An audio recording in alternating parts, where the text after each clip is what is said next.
Zrzeczenie się. Zawarte tutaj materiały informacyjne i edukacyjne mają na celu promowanie ogólnego zrozumienia i dialogu na temat przetwarzania materiału GANS.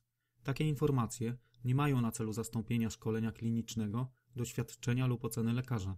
Dla pacjentów i innych osób takie informacje nie zastępują profesjonalnych porad medycznych, terapeutycznych lub zdrowotnych.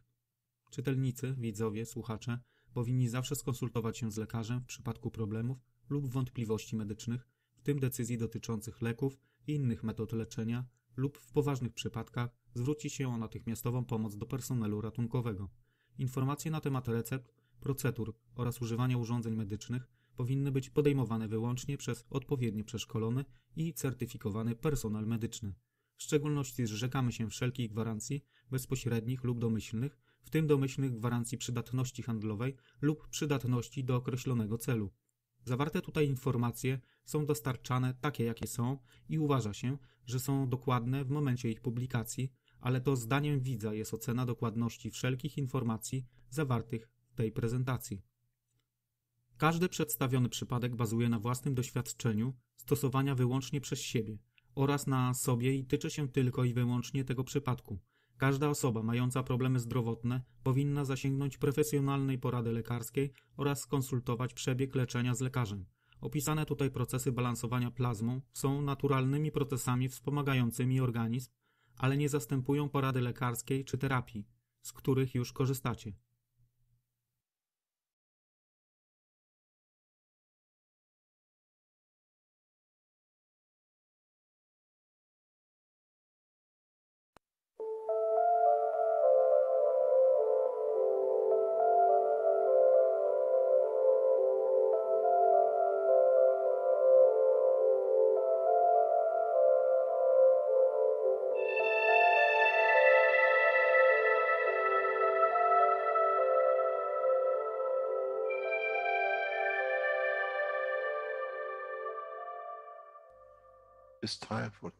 Nadszedł czas zmiany, przejścia do prawdziwego działania wszechświata. I nadszedł czas, aby zrozumieć, że używamy stanu materii, by osiągnąć poziom zrozumienia duszy człowieka.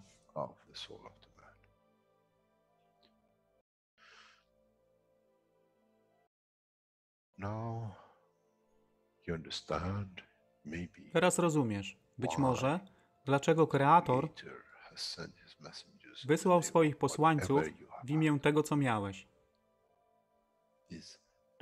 To oni przynoszą uszy, aby można było ich użyć, gdy nadejdzie czas Mesjasza. Mogę nauczyć duszę i przesłanie. Nie by się przeciwstawiać, ale poprzez ich zrozumienie przez tych, którzy stali się Mesjaszami, aby dawać ze swoich dusz, aby ich elewować. Zadanie stało się łatwe. Szkoła jest tutaj i uczniowie są tutaj w oddaniu. Wtedy nie będzie żadnej walki między tym, co nazywają muzułmanami a chrześcijanami. Baranek i lew będą jeść i spać w tym samym gnieździe.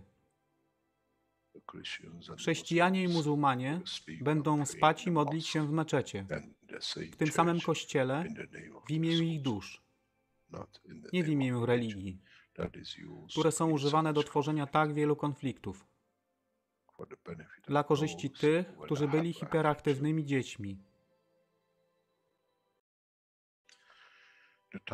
Nadszedł czas, czas zmian jest tutaj. I jak powiedziałem, moje życzenie jest moim rozkazem.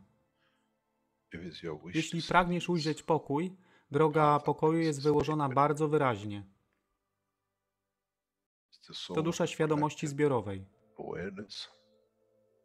Poprzez dawanie stworzy tą pozycję zmiany. Nic innego. W duszy człowieka nie ma długopisu. Jestem pewien, że po wejściu do społeczności uniwersalnej nigdy nie zobaczysz niczego zapisanego, ale równowagę pól duszy egzystencji.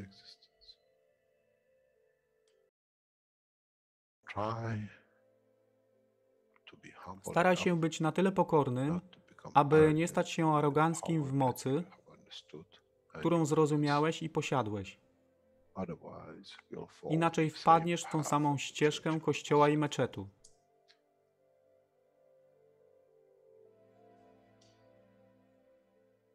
To jest to, co obiecaliśmy i to właśnie dostarczyliśmy.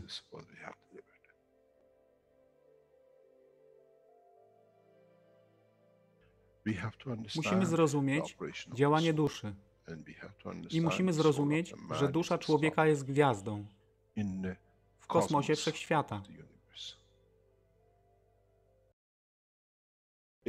Jeśli porównamy duszę człowieka i tak wielu nas, 7 miliardów w jednym zbiorze, Ziemia jest jak galaktyka z tak wieloma gwiazdami. Kiedy patrzymy w głąb wszechświata, widzimy galaktyki z setkami milionów gwiazd. Podobnie jest z planetą Ziemią. Niesie 7 miliardów pięknych gwiazd, które są duszą człowieka.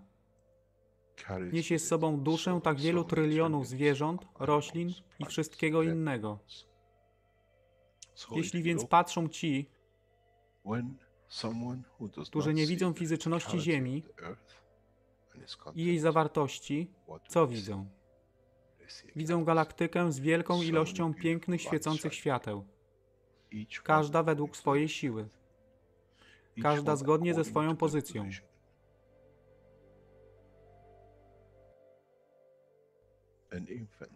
Niemowlę ma piękną duszę, podobnie jak staruszek. Dla tych niefizycznych, którzy nie widzą fizycznego wymiaru tej planety, ale widzą siłę pola, jesteśmy gromadami gwiazd. Ludzka rasa, każda pojedyncza dusza, nikt z daleka nie widzi. To jest dusza rybaka, to jest dusza kosmologa, to jest dusza prezydenta. Wszystkie świecą bez względu na fizyczność. To jest magia. Oto, co nowa nauka musi przynieść człowiekowi. Kiedy patrzymy przez naszą duszę, widzimy tylko gwiazdy w innych duszach. I to jest przełom. To jest zrozumienie. Na tym właśnie polegają te wszystkie nauki. Dojście do dojrzałości następnego poziomu, aby zrozumieć daleki kosmos. Wszechświat jest ostrygą dla tych dusz, które służą.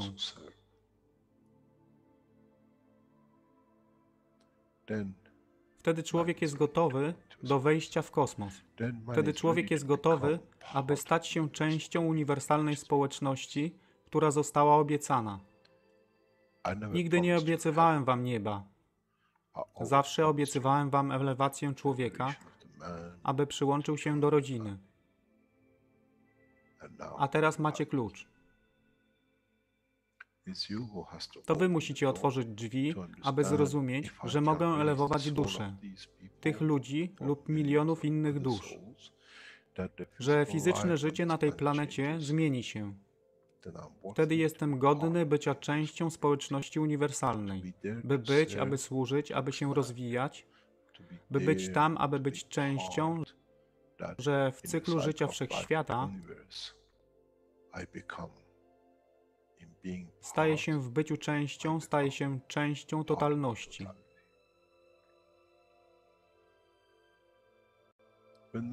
Kiedy człowiek osiągnie ten punkt, pojawi się nowy wymiar w sile duszy człowieka, który jest poza wyobrażeniem zrozumienia życia fizycznego. To jest brama do otwarcia nowego życia w nowym wymiarze, co jest poza wyobrażeniem tego, co mogliście nazwać nowym początkiem, nowym cyklem, gdzie ten cykl niesie ze sobą źródło stworzenia życia we wszechświecie i unikosie.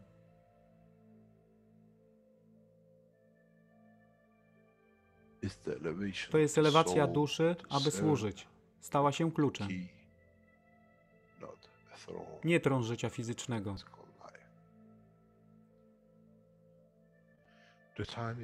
Czas jest odpowiedni, nadszedł czas, aby człowiek przeszedł przez ten proces.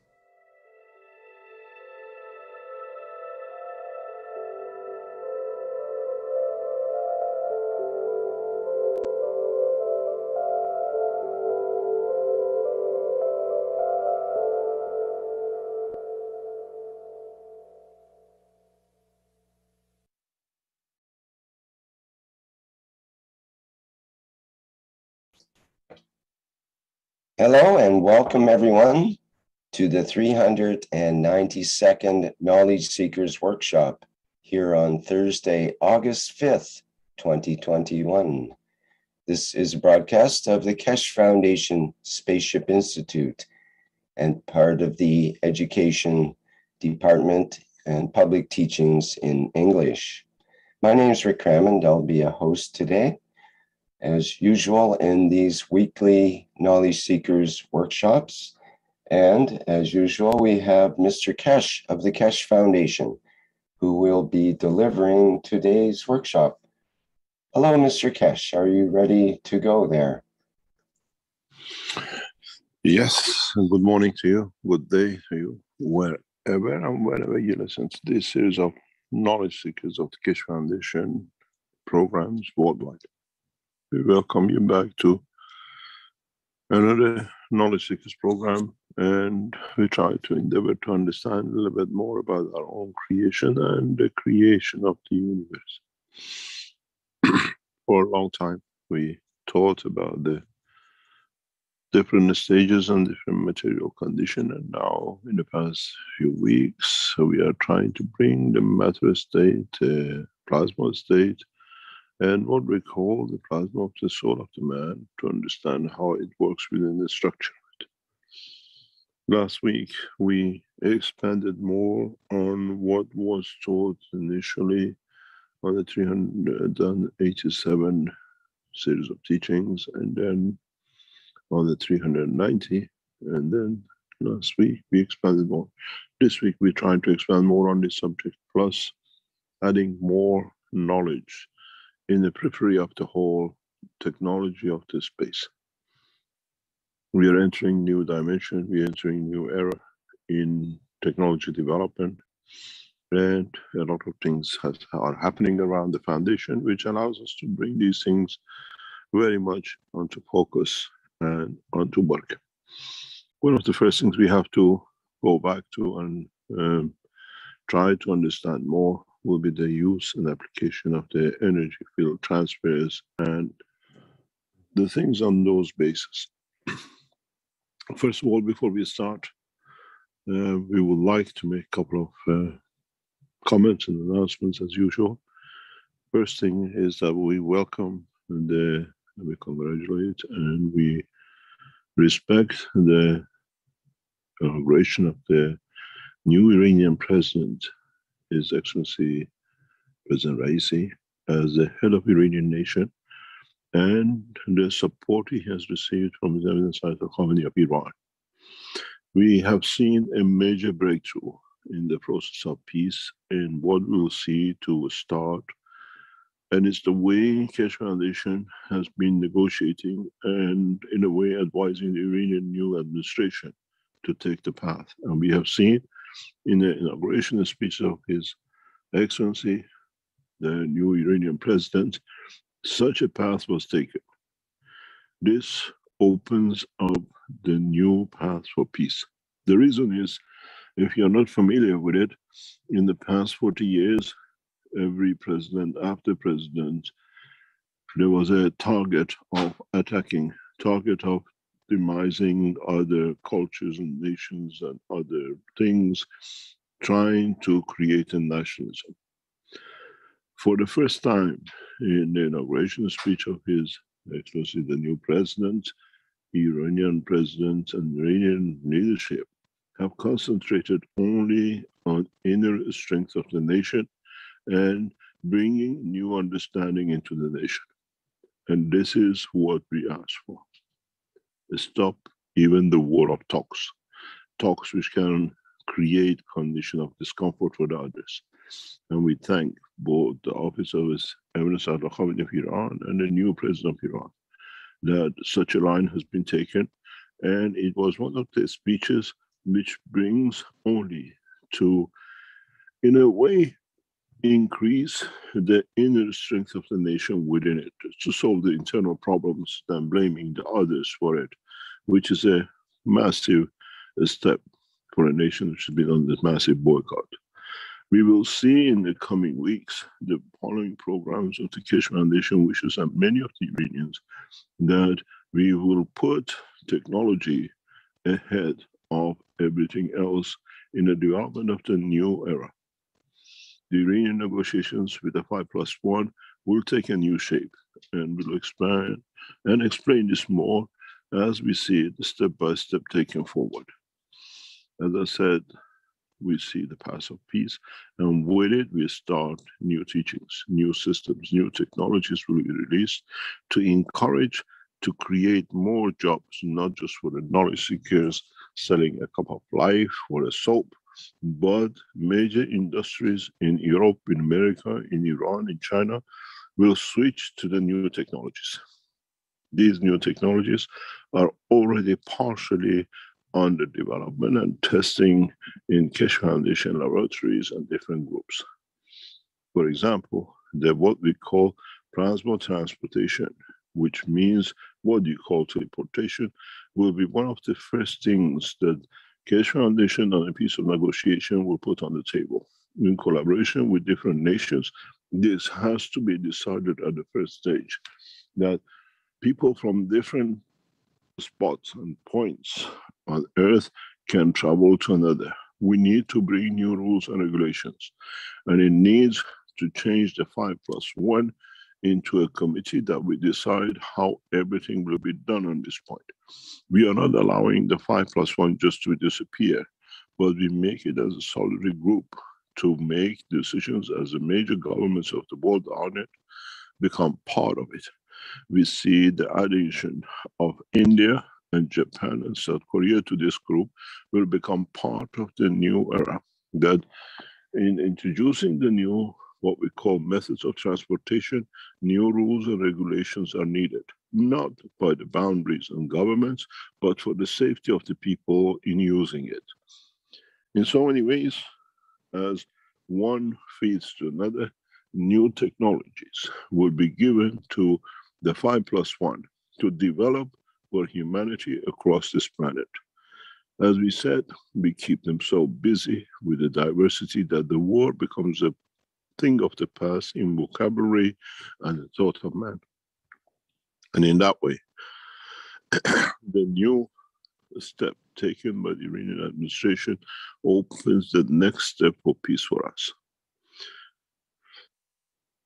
On the other hand, we have to expand on the knowledge of transportation, not only on this planet, but to other points and destinations across the universe. The governments have to decide which way we grow, both ways, or we prefer to go one way or another. But we advise that both ways to be considered, both through the dimension of physicality and to the dimension of transfer of energies, as we call the transfer of the soul of the man. In respect to what we understand, this will create millions, tens of millions of jobs on the edge of science and technology, developing new UFOs, developing new means of transportation, developing what we call smart cities, that all cities become smart. What we call eradication of high power transmissions is one of the major things that will be handled. Much of what we call the mining on this planet goes into iron and copper for transportation, you being cars, being high cable, high tension cables, transmitting power from one point to another. With the new technologies we'll introduce to the governments on the table of new negotiations is to eradicate all these, where the resources of this planet become part of the structure of the peace work of the man. In so many ways, we need to understand more. We need to understand the changes which will come for all of us. For example, when we transport from here to moon, as we promised by 6th of June 2022, which method are we going to use? Are we still going to use the method of what we call the UFOs, or we use what we call the transmutation of the plasma of the soul of the man? What technologies are on the table? Do we decide to go to moon through transportations by physical means, or through transportation by the soul? Which nation will take which part of this development? Do the Iranians and the Americans join on the transportation of the energy of the plasma of the man, and the Chinese and the Russians and the Europeans will concentrate on the development of the UFOs? This will bring millions of jobs on the table. Unbelievable amount of new technologies will be added. I gave my patent freely for this point, and now we see the benefit of it. And as we see, we'll decide on the new next steps of development. What is important for us is that once we get to the moon, what do? Do we change clothes, and do we wear new suits if we go by the physical means? Or what would happen to us when we arrive on the moon through the transformation of energy of the plasma? We cannot stop halfway and put a new clothing for the moon where our soul arrives. We have no spacesuits. Then in this method, we will see the man's soul will take the shape of the man's survival structure, using the energies and the magnetic fields of the moon to create new shape for us. How do we know who's who? We recognize each other on this planet by our fingerprints, our faces, and our voices. How would we know when a soul arrives on the moon? A mother knows his child. A father knows his son. A husband knows his wife, and a friend knows another friend. This is the problem which many of the new technologies will emerge for all of us. By the emergence of the new understanding, how do we take shape? How do we recognize each other? When we go to the moon with the UFOs, how do we change to get out of it? Or are we just going in a tin box, viewing the land? How do we get out? How do we walk the spans of this planet or anywhere else? These are the points that will be discussed in the new negotiations. That will negotiate the next step for humanity in how it tries to take steps to go for excursions beyond the boundaries of this village of Earth. This is part of our work. This is what in a coming time will be shown. The new Keshe Foundation Exhibition Center in Linz becomes a point of evaluation by all the 5+1 as the 7 nations of gathering into the program. It's not 6 anymore. In the new negotiation, we expect to see Japan to be part of this process. We expect to see South Korea to be part of this progress. We expect to see Brazil to be part of this progress. And we will show the first stages of new development in Linz.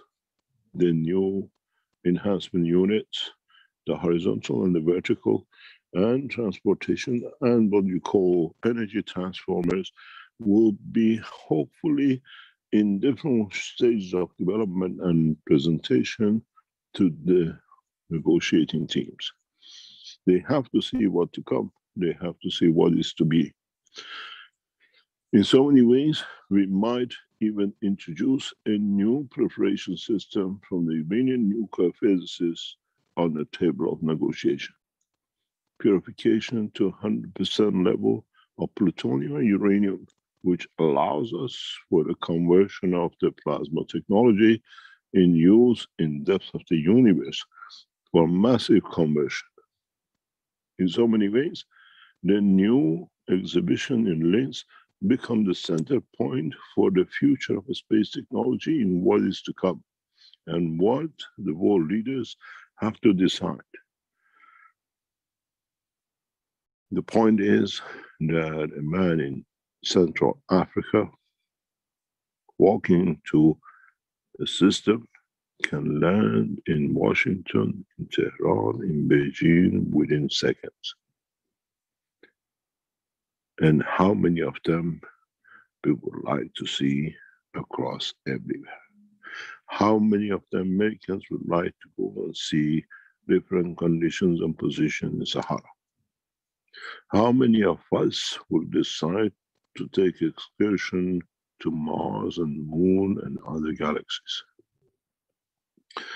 The new group of what we call 5+1 has to become the new group for assessing the future use of the technology by all of us as a collective decision, stopping the rapid depletion of population of this planet, and at the same time to understand what is the next steps to keep law and order.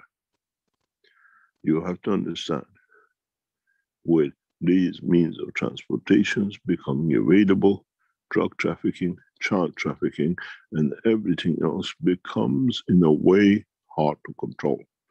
What limitations we put, how we control it, becomes paramount for the 5+1 to agree on. The process of understanding is very simple.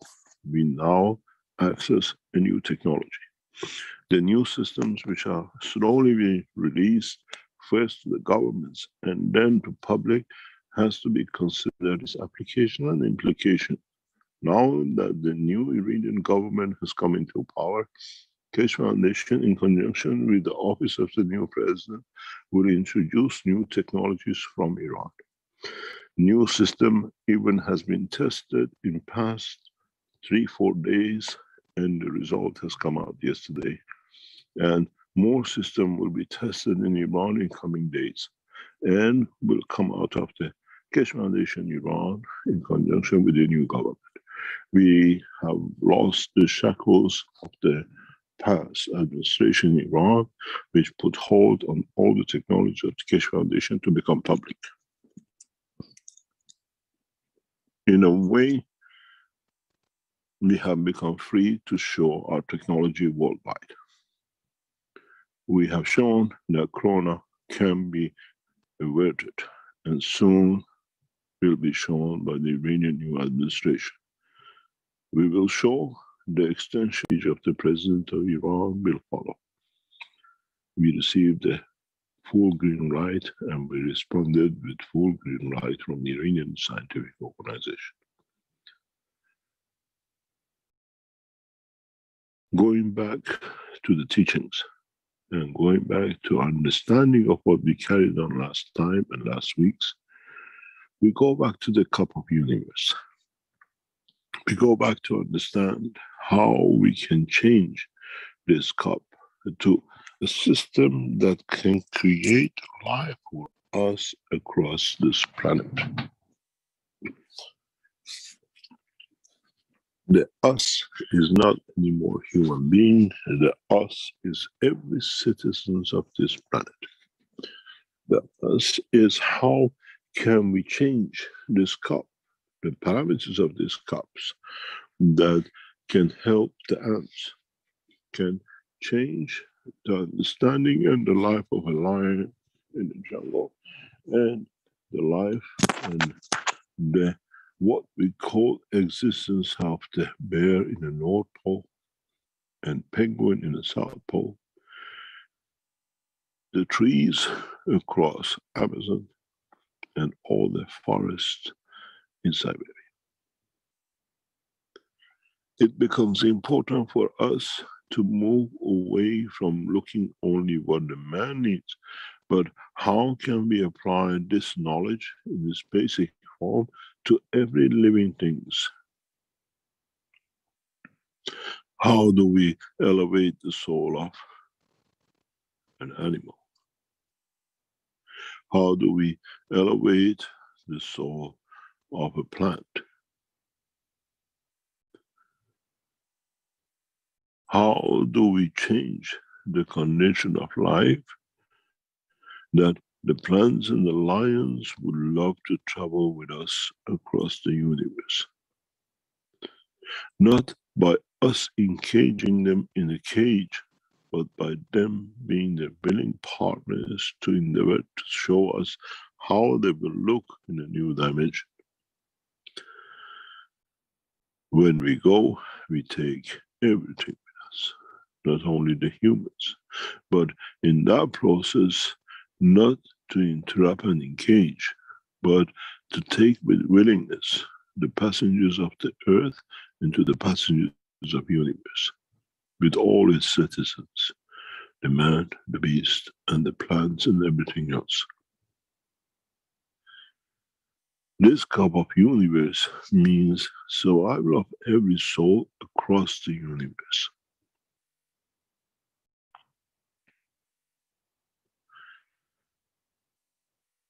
We do not have potassium or a calcium on the planet Zeus. What happens if we take the calcium or a potassium salt out of the water and we add the basic ingredients of the conversion of the energy to a plasma on planet Zeus in this cup? How would I look? How would I survive? What do I need to understand what I will be breathing? What's the source of my life? How many moving parts do I need? Or do I live in a swamp and I need fins? To what strength of fins? Where the calcium will melt into energy and silver would be the structure of my bones, or what I call the direction of movement. Do we need a structure of physicality like a bone, or can we swim like the fishes with no bone structure? This cup, the cup of universe, allows you to change everything which exists in that part of the universe and see the interaction of the physicality of the man within it before man reaches the point, if he wants to. The totality of the knowledge through the cup of universe, this is your universe. And which part of the universe, on which gravitational magnetic field, on which state of what we call inertia is needed. As you look in this cup, there is a matter of, as you look at the cup of inertia you have in the vertical system, you need to understand this. You have to create a condition of inertia and a condition of the gravitational fields for you to understand what energies are converted to in the new condition of the inertia and magnetic.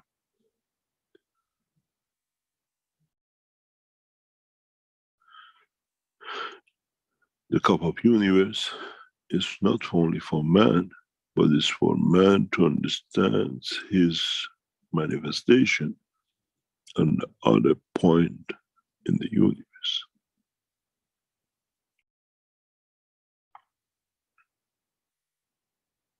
How you will be, how you will interact, how you will survive. There is no time for a spacesuit. The spacesuit you have is your own physical condition, which you create at the point of arrival from the interaction of the soul of the man with the fields of the soul of the position and the dimension you arrive at.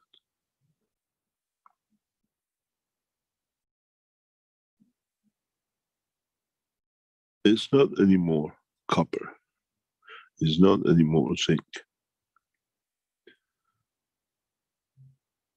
Understanding the structure of this picture is more important than the elements of it. At the bottom, we have the gravitational field forces.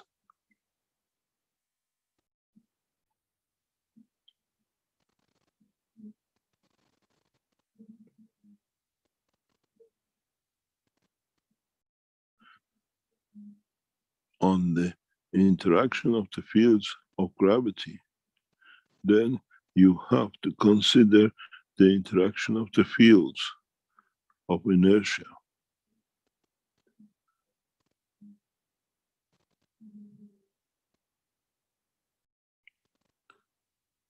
How do you introduce another element to confirm and change position in the dimension of the inertia of the system? Where do you put your coil of matter states of inertia?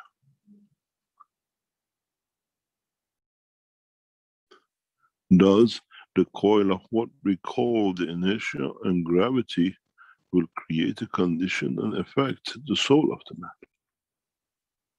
Would your soul exist in the new dimension? Or do you have to change the structure of the fields of your soul to go to the higher strength that you can keep your existence in the dimension of his life within the center of existence structure?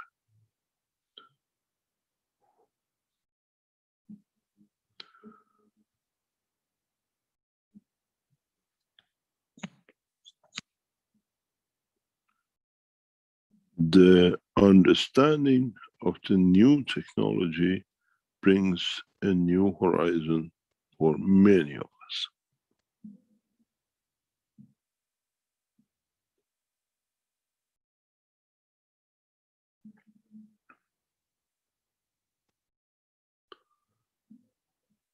It's not anymore matter state, it's a field state. We have never considered up to now what we call the inertia of the fields. You consider the inertia of a matter state, you consider the inertia of gaseous state, you consider the inertia of liquid state. But what about the inertia of the plasma itself?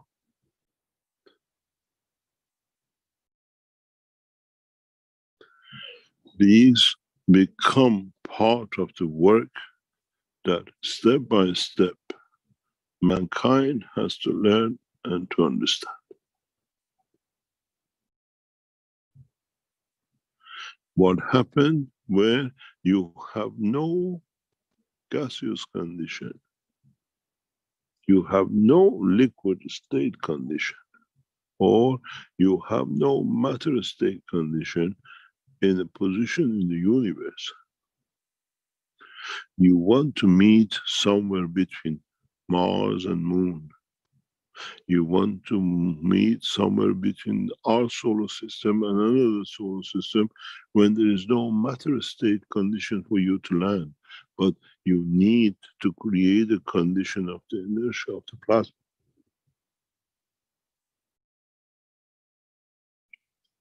That can give you the manifestation in the plasma condition. That means your soul exists without the dimension of physicality.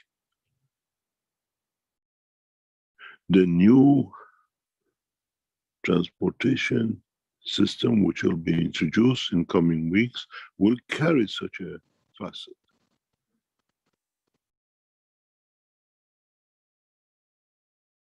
Understanding of the process in how you want to manifest yourself will become more important than what materials you have, what fields you create to manifest yourself.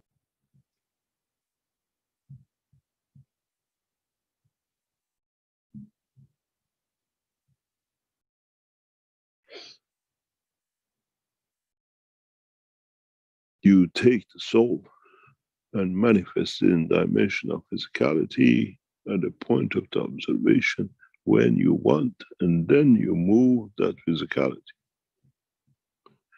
Christ did this on the cross. Now man has to understand what Christ did 2,000 years ago.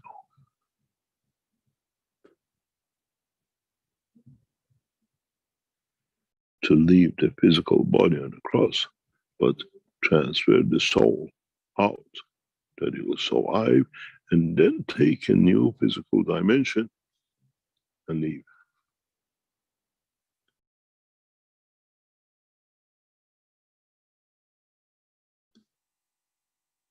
Now, this knowledge with this cup of universe is available to man. But you have to understand how you attain it. How you walk into a machine as a physical man, you become the soul of the man.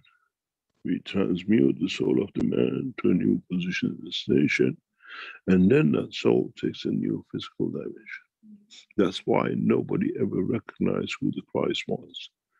As he moved to Malta and across to France and what we call north of Spain.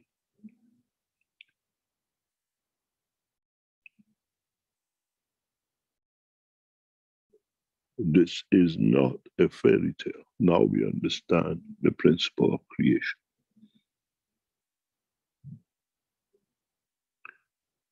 Man has the capability to do this. Always had the capability to do this. And Christ wasn't the first man who used this, and not even the last man. Now you have to learn the technology of it. In the animal kingdom, when a lizard loses his tail and it gets cut off, it grows it. Now we know how. How we do it, how we grow a finger, a toe, or whatever. Now we understand the same thing with the soul of the man. At the point of cut, the pain and the suffering is so high that it goes to the dimension of creating another layer. And then it reverts back to the physicality of the body. In the dimension of the soul, the pain of the soul is so high that it copies itself to freedom from its nano layer, which is the plasma of the body of the man. And when it's released itself in a new dimension, as is on earth, will take a similar shape and figure.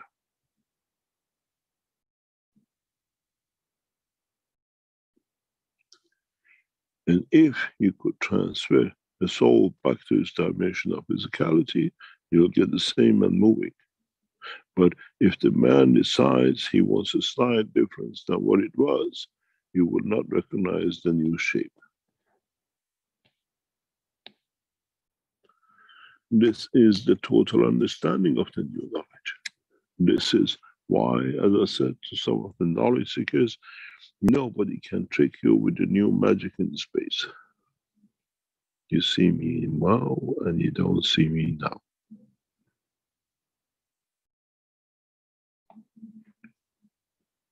In so many ways, now we understand the way everything is done. Everything is clearly understandable, and everything is clearly tangible to man and the beast.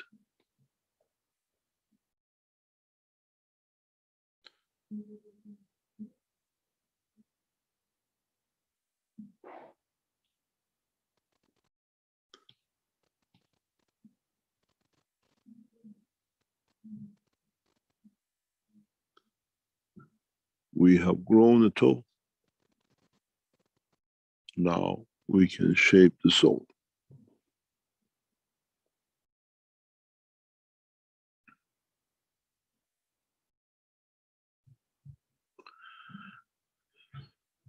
If you understand how you can move the soul from one position to another, then you will understand new emergence of the communication systems, where you give emotion and soul to the information, and transmutation of it becomes instantaneous as you move the soul. The new packages of the energy transfer memory banks, what you call computers, will become beyond imagination of the man.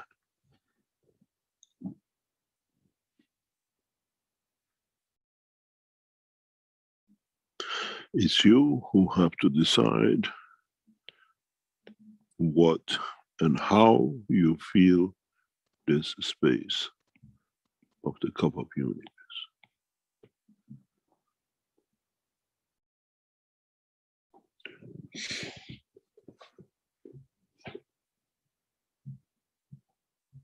And this will carry on. This process of teaching to start you thinking of new ways will carry on. It's no more, I nanocoat this and that plate and gives you this. We've seen knowledge seekers in the past few weeks start coming to understand this process and new evolution and ways to introduce a system to work with this have been developed by a number of knowledge seekers. How can you create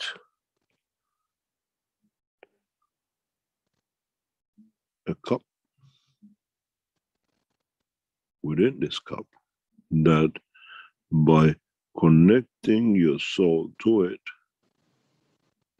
from the collection of the fields of the cup will feed you for life?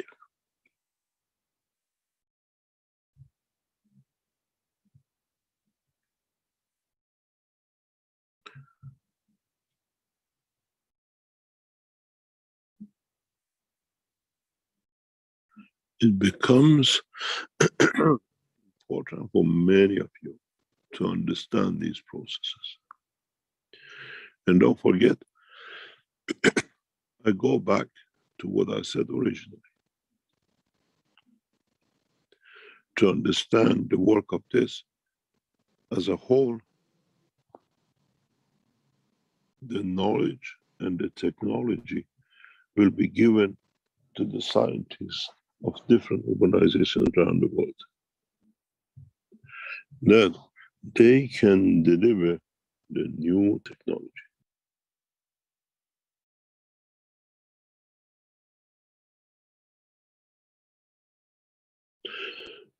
In so many ways, a combination of technologies in collaboration with many governmental and national and international organizations will come into force.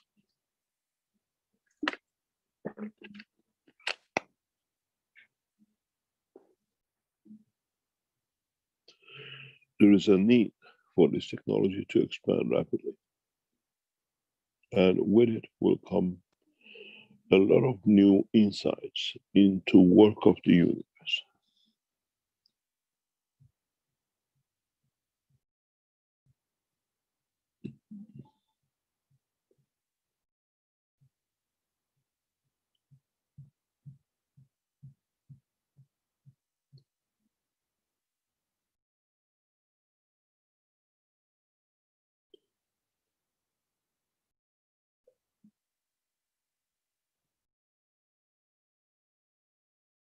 Once you understand this process, does not really matter into where and how you put what material. Understanding the concept, which is important, not what we call the work and structure. In so many ways, mankind needs to become flexible, that does not fix itself to a certain matter, certain condition, certain shapes and positions. I was explaining very recently to one of the knowledge seekers who was very persistent in following exactly what has been said. And I said to him, a very simple way. Let me clean up this.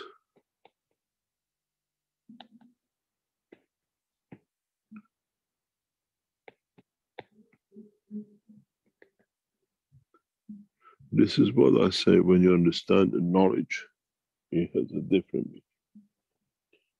And if you just copy it, you will not have that kind of understanding of totality. In the spiral system, we go like this. We use it nano and not nano.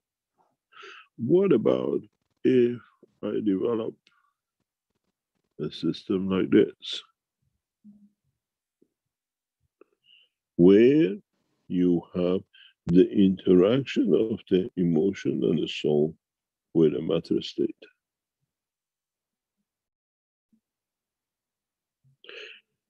And do I need understanding of it? And if, for example, furthermore, I just nano code the bottom of it,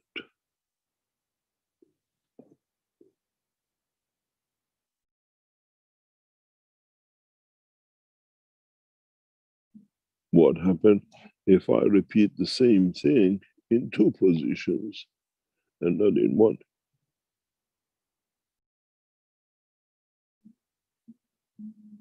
What would it mean if you have a system which you have a coil and a straight line?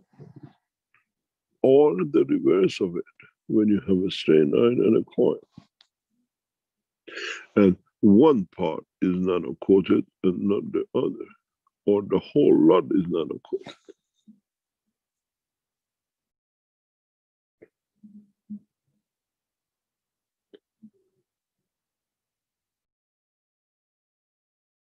This is why I explain, for this knowledge to be expanded needs many universities and many organizations to work, to develop, to understand.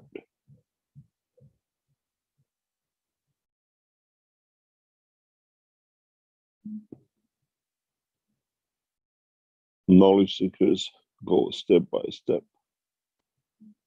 because you understand this way of work. But when it comes to commercial application, they'll break through new ways and new understanding. What about if you bring the iron and in a composition of the same to alloys, or what we call a composite, and you nano code one and not the other?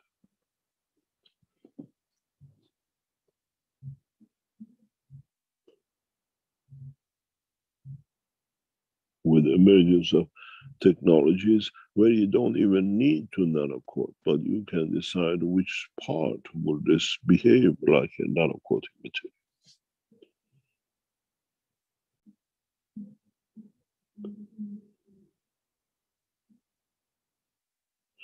Emergence of understanding of the technology is more important than the technology itself.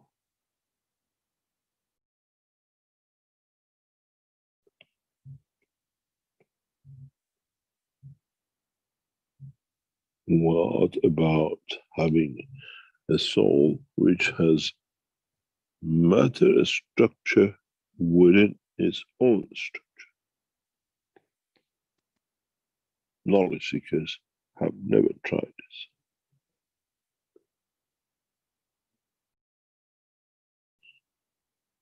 In 2007-6, I showed this, but I realized nobody has understood. I repeated it in the Maghreb system. Again, nobody understood. What about if you have a tube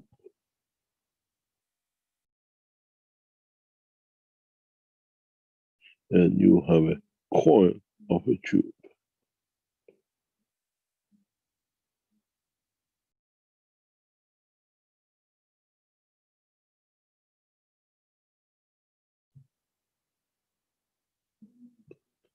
what would the field of the plasma inside will do?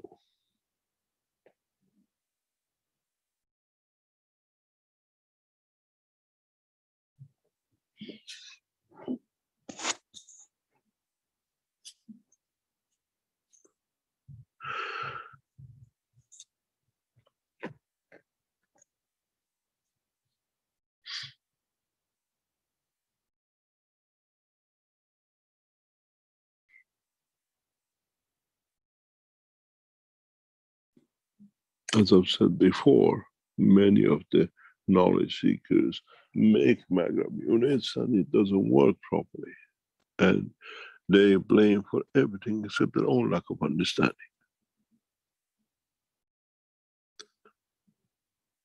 When you make the magram unit, when you make your coil, you make it as tight as possible. In fact, you created one piece. When you make the magram units, your coils should not touch each other.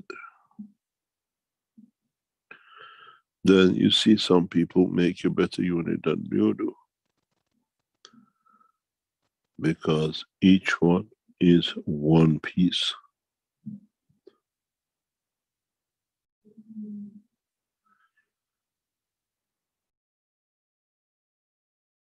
Where you will learn about the structure of the magram or structure of the spiral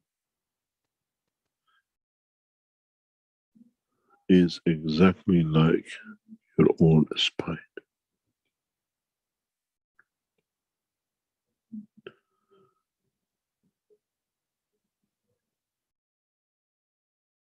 The space gap has a meaning for transfer and the strength of the more information in the neural system inside it.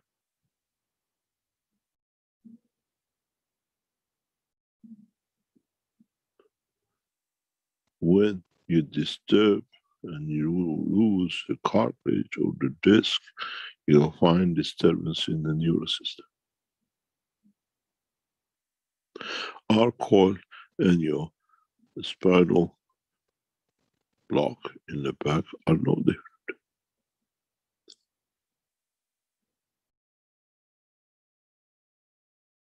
But in your magram system, we have developed a system which will connect end to end.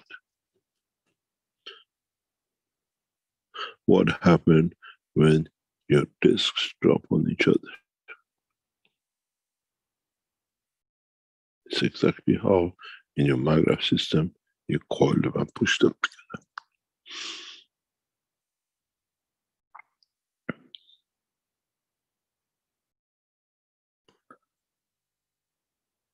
I said when the magram systems were produced in Italy to the team, you have a problem separating them, put something in between all your coils to observe this separation.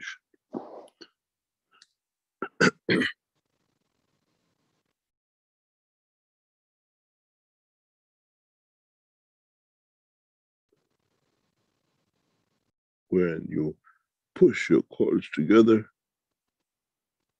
you make a wire out of it. The same will be when you use and develop these kind of technologies.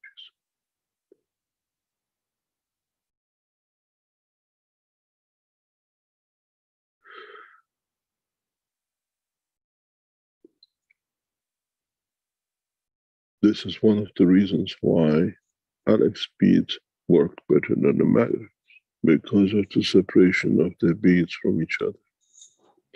Otherwise, in principle, each one is one loop.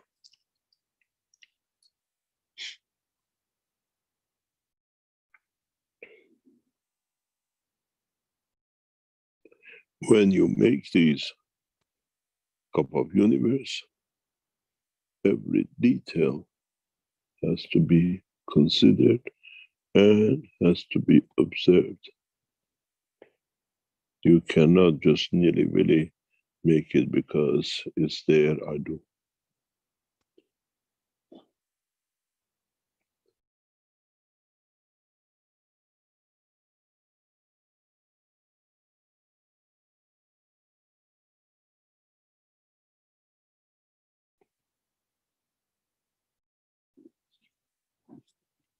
paying attention to details.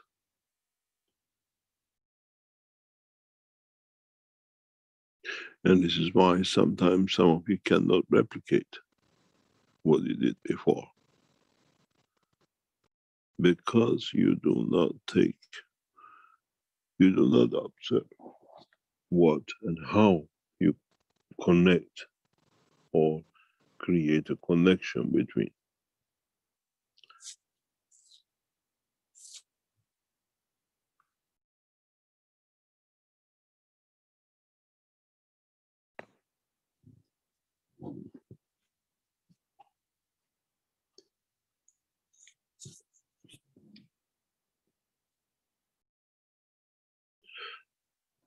This is part of understanding the totality. This is part of what I call gradually understanding the nitty-gritties of the true world of science and technology of the space.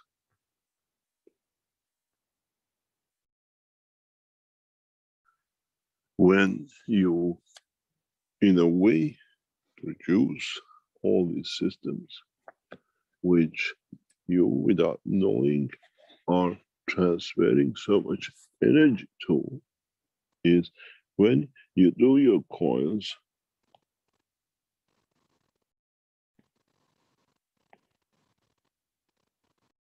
like this, you have different plasmas. Because these tips create a field respect to each other. When you crush them together, the way most of you do, you have a straight line. You haven't created divergence.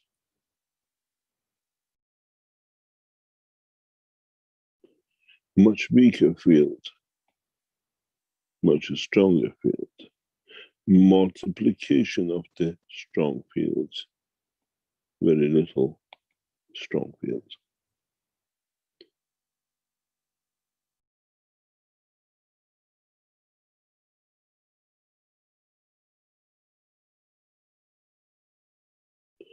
How you handle your nanomaterial can give you different effects.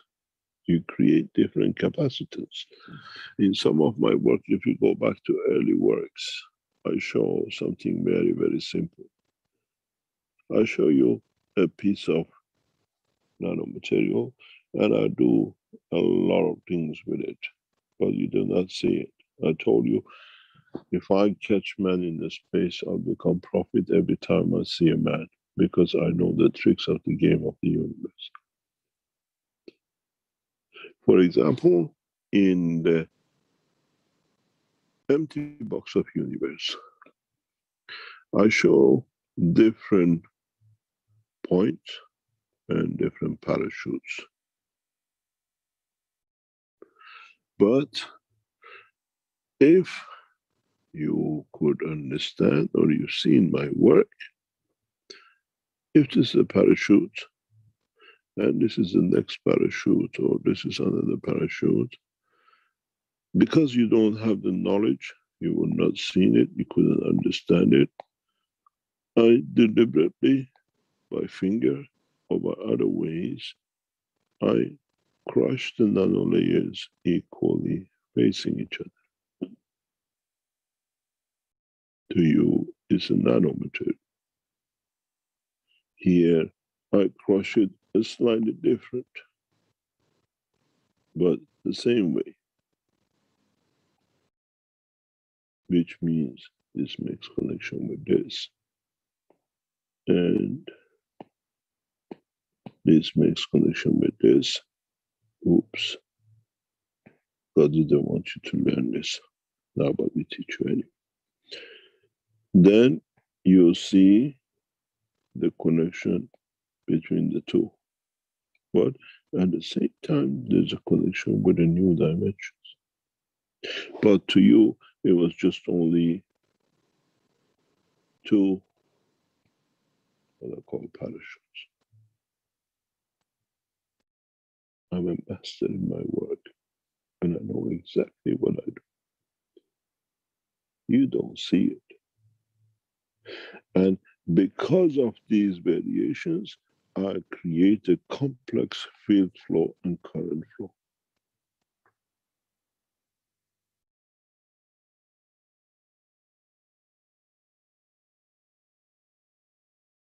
This is exactly how your body works.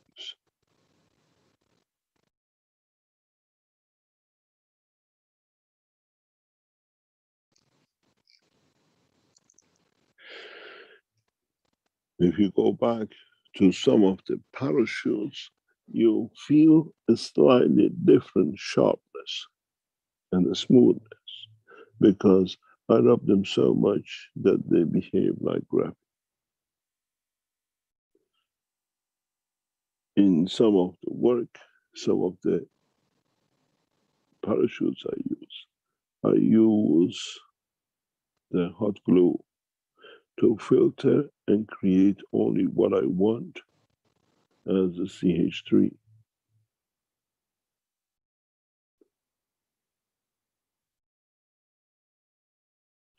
The techniques is not just putting in the gas into caustic and nanocoat. I start using a hot glue as a process of the control from 2004 in the first, what we call body enhancement units where many volunteers used. I don't use a hot glue as connecting the magnets as the, what you call, Belgians took it to their nuclear center and cut it open. They saw nothing but the, what you call, magnets and hot glue glued together in different way with a pipe. The use of structure, because of the hot glue material, composite material in it, allows you to do a lot of work. You have a free energy resources of hydrogen.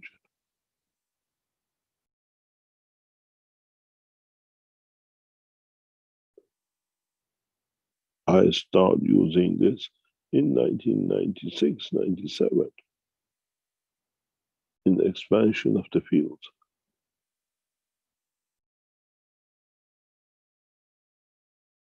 If any of you still have one of the systems which are built for you years ago, and you can open it, you see how, in what shape I use the covering of the fields by using materials which is to you nothing.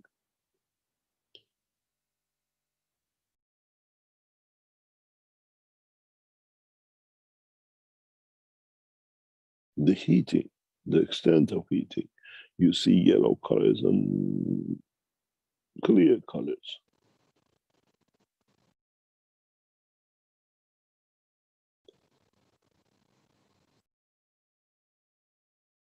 When we built the first energy system in 2004, 2005, to show certain materials and then open in 2006 and 7, was clear what it can be done.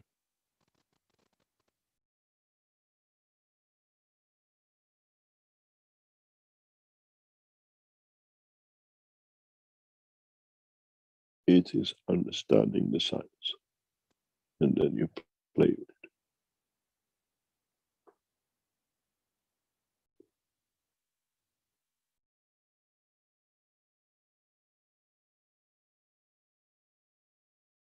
If you open the first systems which was built in Belgium and in Holland and in Germany, if you have one, and you can even open a window to the side of it, there's thousands of these units being spread across the world. You will see the extensive use and the specific use of what we call the hot glues, because the composite on them. But you have to understand it.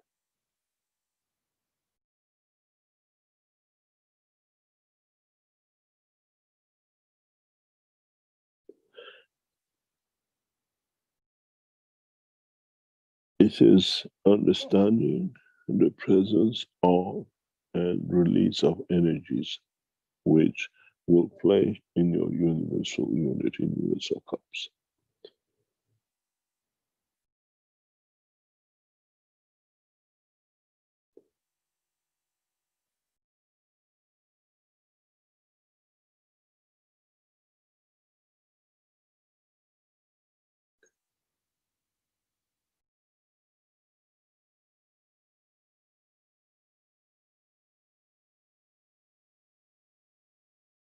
If any of you have any of my systems, which was built in 2006-7, watch how I use it, open it. These are the samples in your head.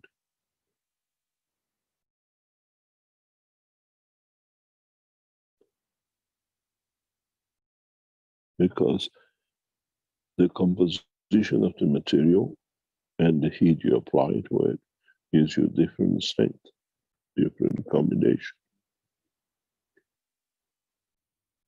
Here you use different kind of flat or coil. If you look, and you can take the magnets out of the old system, which I use, just hold it in your hand. And you see magnets have different weight, even they're exactly the same. Precise temperature on a magnet will change its properties. It's like a plasma.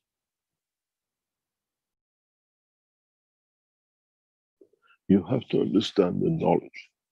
You have to understand the techniques of the creation.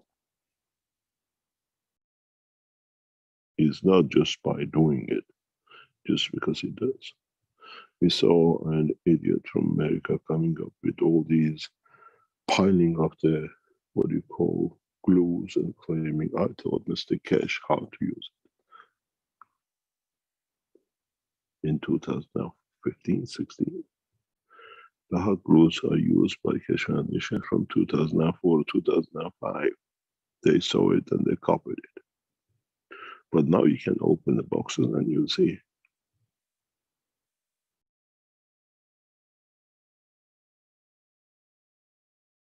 When we submitted for the first time the papers improving the plasma and the nanotechnology, I read a lot of papers from scientists to prove what I say is correct. And I printed them and I gave them to the scientists in Belgium. That what I say is got the proof of. These are the documents to support it. Not using the scientists' papers to cheat on them, to steal from. When we came with the concept, we had to prove there are other things to support it. When we presented the technology for the first time to the Belgians, 3 tables, huge dining tables, each one with 10, 20 papers were set next to each other, on top of each other, to confirming why the plasma moves, why the nanotechnology is there, what the space scientists say about what we say about the movement. And since then, we don't need to read papers because now we have proven to be correct. We didn't need to rely on those. You don't understand something, or you have a belief, you have understood part of technology, go into the research papers and see which part of it you can prove is what you say is correct. And my advice to you is read only 2 pieces of any scientific paper, the abstract and the conclusion. In between is a waste of time, unless you're looking for specific things. But when you read the abstracts and the conclusion, be careful, there is no cheat, that they're just trying to prove what they said in the abstract to become conclusion that they could pass paper.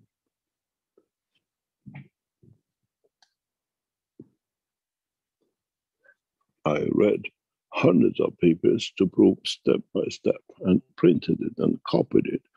And I used to carry them in 2 or 3 suitcases to prove to the Belgian scientists and the world scientists. What I say is correct because the other scientists confirm my thoughts, but in different ways.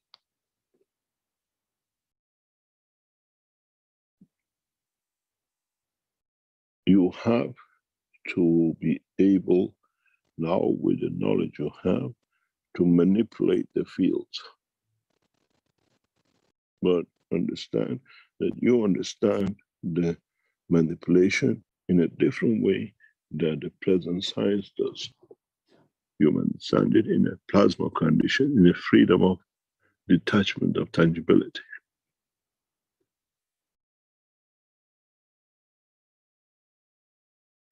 When we showed the first torch or the light without the battery using nanomaterials, we were branded as criminals and terrorists using nuclear material. Now most of you can do it.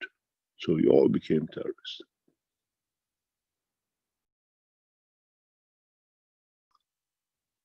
The technology is years ahead, but you have to understand it to fit into your life.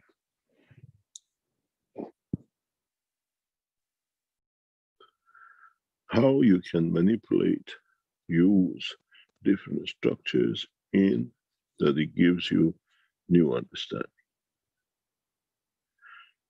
Try as much as you can not to mix, if you're working with the plasma of the fields, with the matter connection.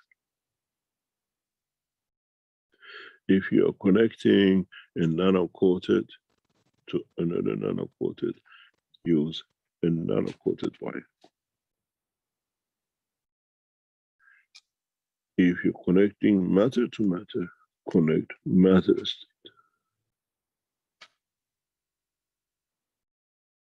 Knowledge seekers just cut the copper and connect this copper to that. Develop technologies that you can connect nanomaterials together, because with the present knowledge you cannot, but in fact you can weld nanomaterials together.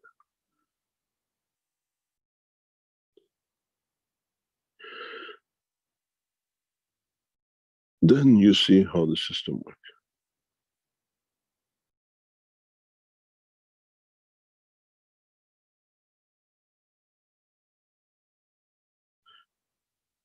Transmutation of energy has to be through nanomaterial.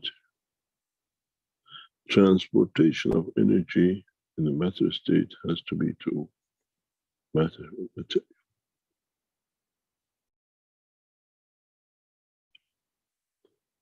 Then you will see the true effect of your system.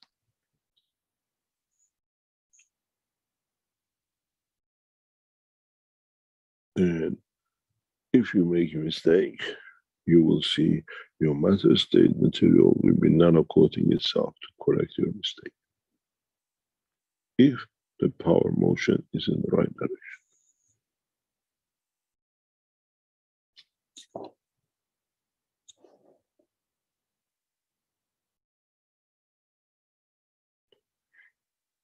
Try to understand the technology and try not to copycat the technology.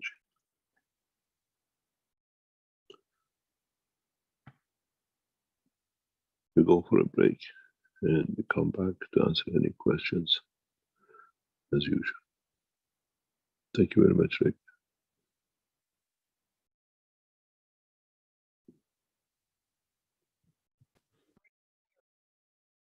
Repeat. Okay, I'll try that again.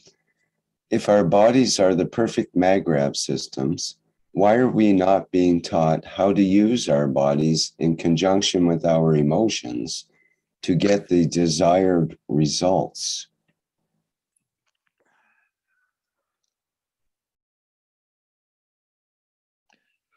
We do it every day.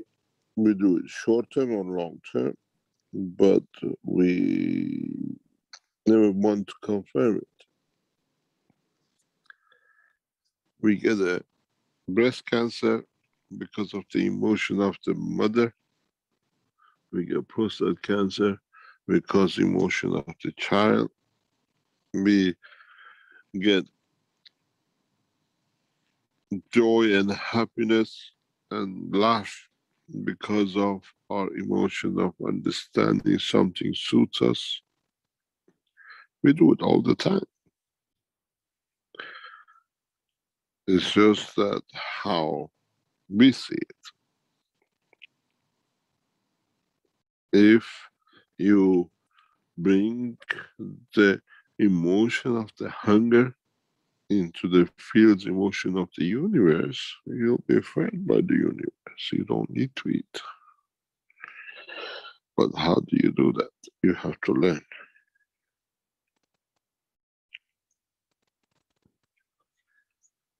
And we have to learn how our body reacts to different gravitational field forces and inertial field forces in conjunction with our environment and in conjunction with our gans of the body of ourselves. The inertia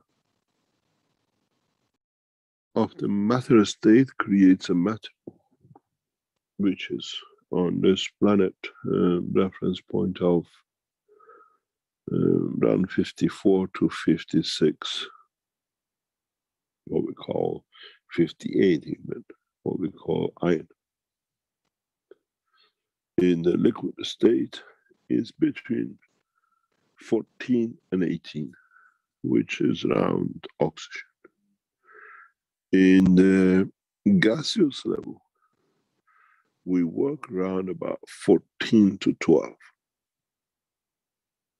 But we still consider it, because of the moisture in the air, more like the oxygen, the liquid.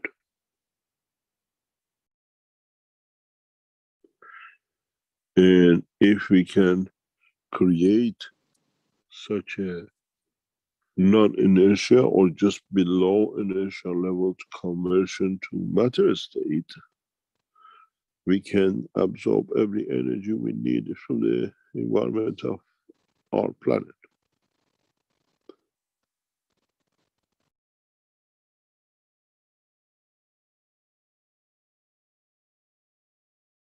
This is why we have the air flow and the field strength of the air flow. In some cases, in the atmospheric condition, hydrogen plays the inertial level. But that is universal common denominator inertial mass. But on Earth, in some points, hydrogen plays the inertial mass for conversion of energy to mass.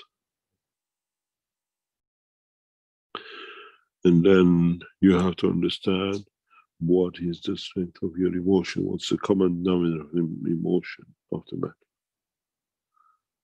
And that sits around the high level because it's a field only, there is no matter state to it, so it goes above iron, because it needs to be loaded on iron base field strength, which is blood, which first common denominator energy level of it becomes to be zinc. If you have common denominator base of copper, you get emotion of the muscles, but emotion of the feelings goes to zinc. Then you can absorb energies through emotion.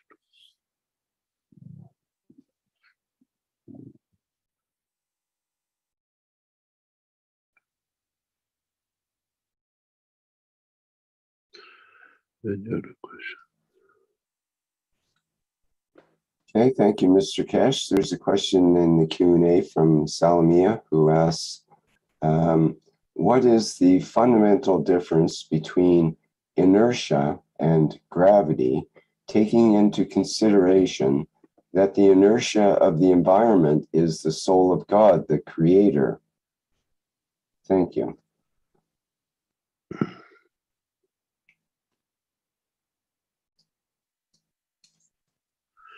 There is a thing, especially Salamia, can you please stop posting links which are not reviewed by the Keshe Foundation and putting people through it?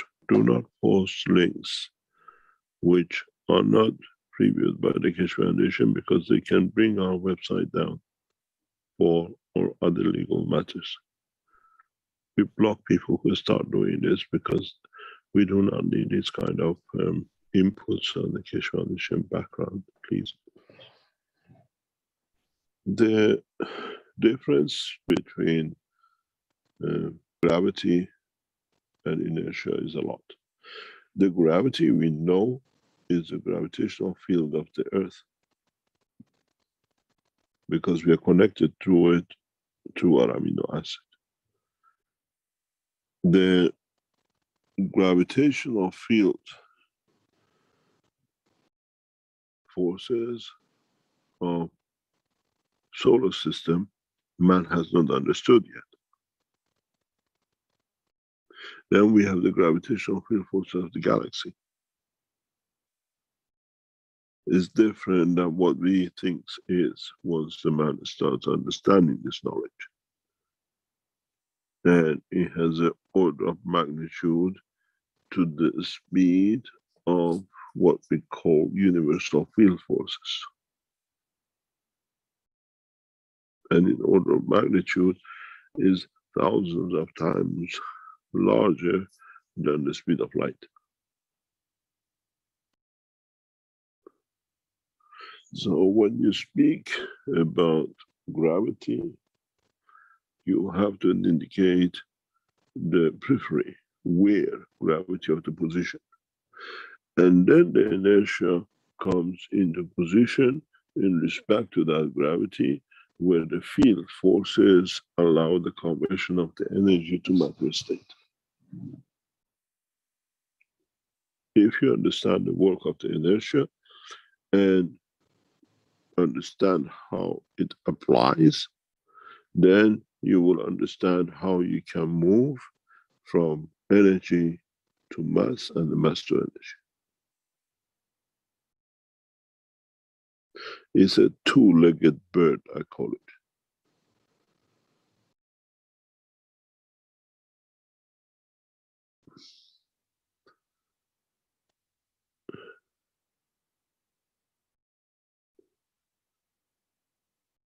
It is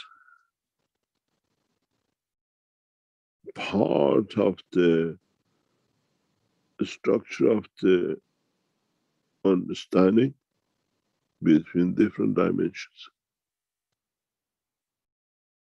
You can use the what we call plasmatic inertia of Earth, and not it's primarily it's magnetical, but it's inertia strength of it, and transfer the totality of one object from to another in the matter state.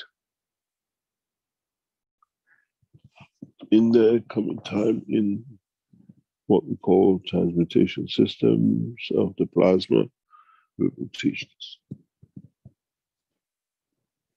You don't want a stone or a suit on Earth to arrive on the moon and have a different dimension. You want to transfer exactly the same thing and receive exactly the same thing on the other side. You transmute it or transport it through the field of the soul of the stone or the clothing, or in the matter state inertia of it. But would it still have the same effect on the moon? If I send a 1 kilo hammer out of here, would it be still having 1 kilo hammer on the moon? But in the matter state. But for example, when I send the hammer, the gravitational magnetic field of the moon is different. The hammer appears as a dust. but I still want to carry it, that there will manifest itself as a habit. There's a lot to learn about transmutation and transportation of the field in the dimension of gravity or inertia. Gradually we open it. There is a link, there is an infinity loop link between the two.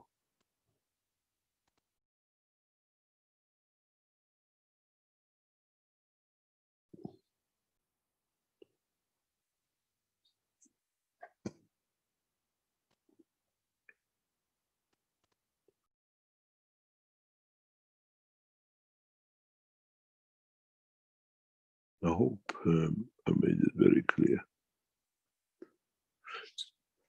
In so many ways, you can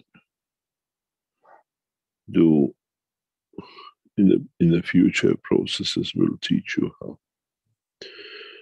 If you get the plasma of matter state, or what you call it, plasma state, like Earth gravitational magnetic field,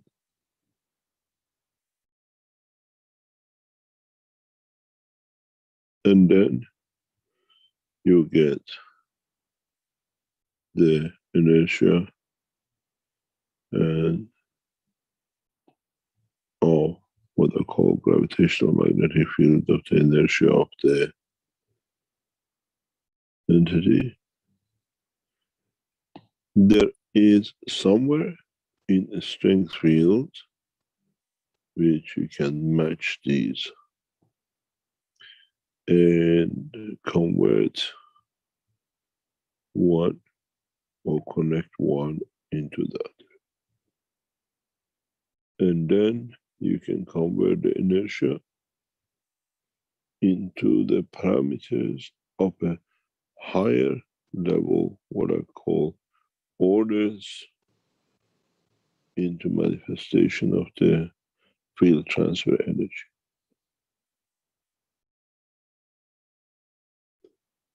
Which in fact, what you'll get is what we call the manifestation of the matter state at this point. Not at the point of the inertia and gravitational field forces of the planet.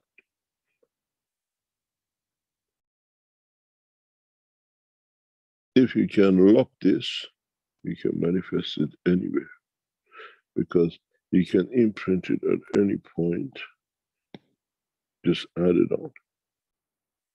It's a specific knowledge, a specific way of doing it. And you can return back to or add to. So in a way, you can transfer your physicality to the soul and the soul back to physicality. But then you have to understand, you're dealing with the plasma energy inertia and not matter state inertia.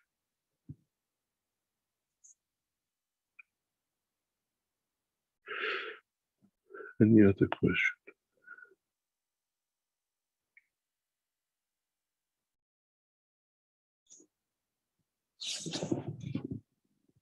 We had a question regarding the background for the workshop, which is done by Jedi Simon. Antonio asks, is this a representation of what plasma fields look like, or is it just an artist's view of what these fields look like? I mean, it's an artist's view, obviously. He's asking if it's if the background image for the workshop is a representation of what plasma fields look like. In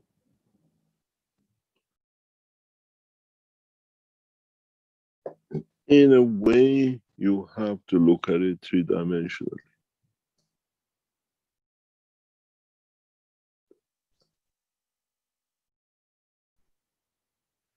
Here we are two-dimensional. You have to look at it as a plasma three-dimension.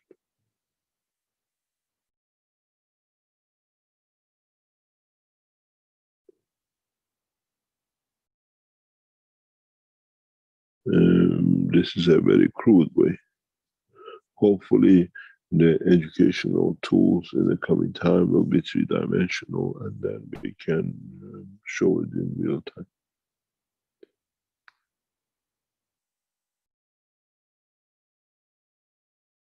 Any other question?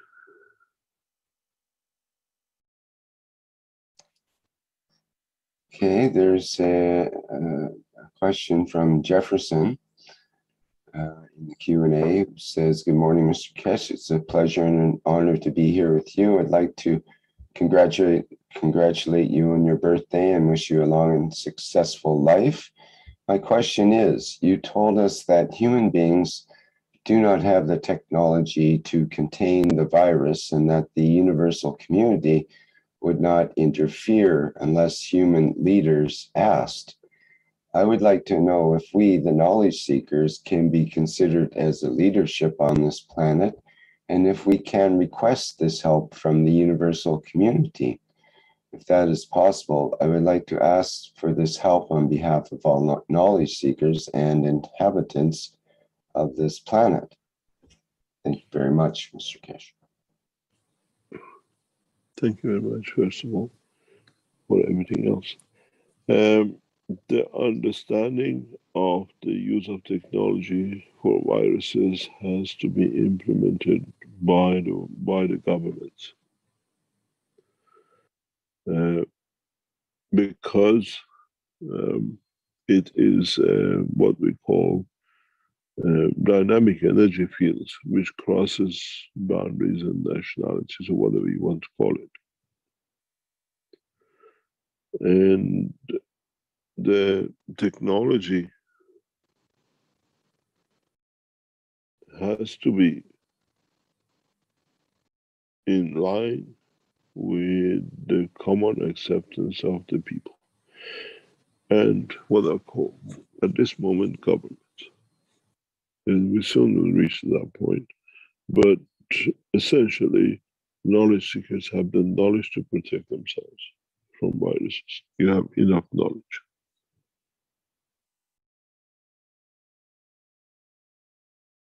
You don't need a government to do it.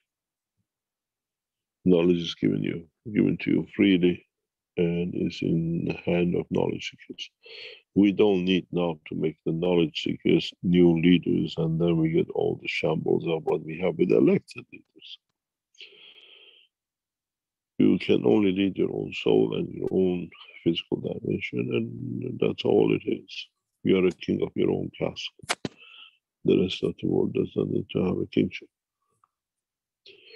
And the responsibility of the knowledge seekers is to teach freely, unconditioned. It's for the people to decide if they want to use it, how they want to use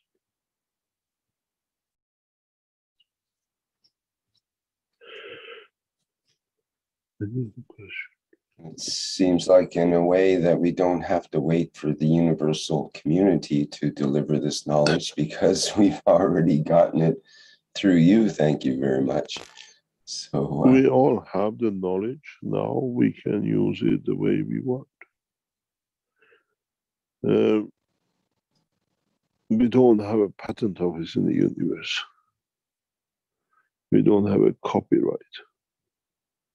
Knowledge is the right of every being in the universe to have, but with respecting it. So it doesn't make any difference where you are from and in what shape or form you manifest yourself. If you can comprehend the knowledge, and it's the knowledge of the creation, it's your right, because you are created out of it.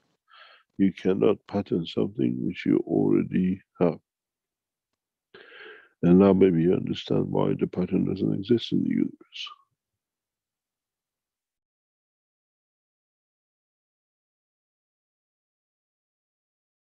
Any other question? Mr. Keshe, we have an old familiar hand up right now from Armin. So, Armin, perhaps you'd like to go ahead. Oh my God, this guy is still around.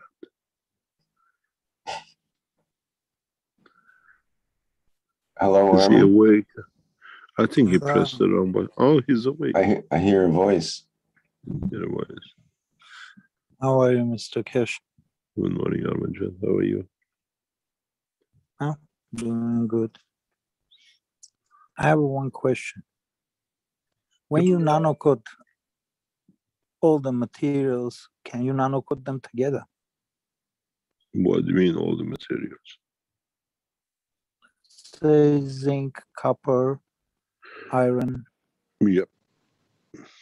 You and I done many times of it. We do it in the factories. But you have to have different temperatures, so you embedded them in a high temperature, they all get nano-coated, but different nano-coating.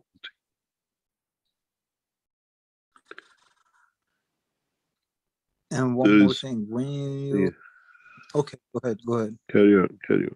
I'll answer. No, you go ahead. When there's ways of nano-coating, different ways of nano-coating, even with caustic. When you nano-coat material, you can do it embedded or not embedded in the same materials as you want, because you create a space gap.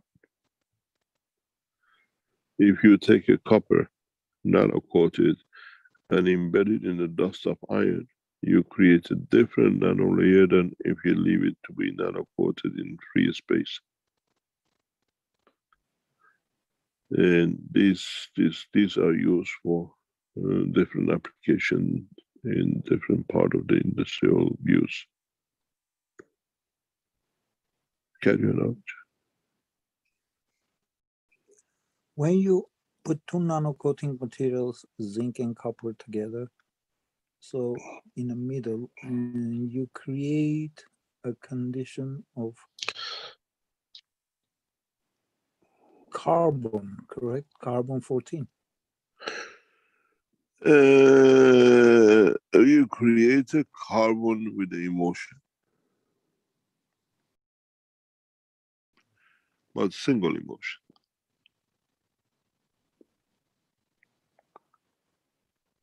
If you use flat plates.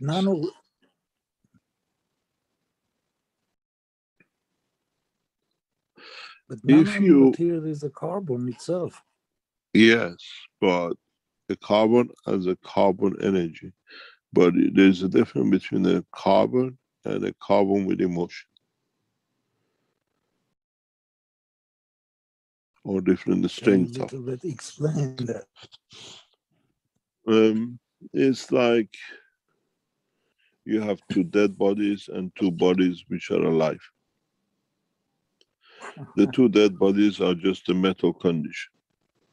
When you have two bodies who are alive, they have an emotion. And that's what it is, if I can put it that way. But then you have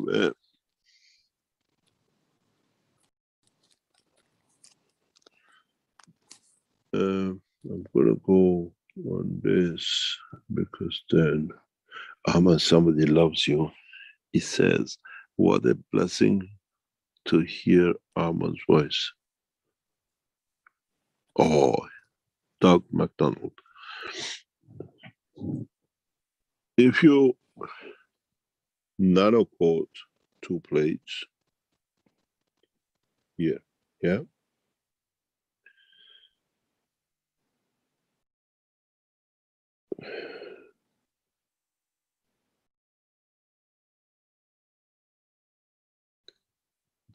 I'm going to do it. What is it? It's going to say.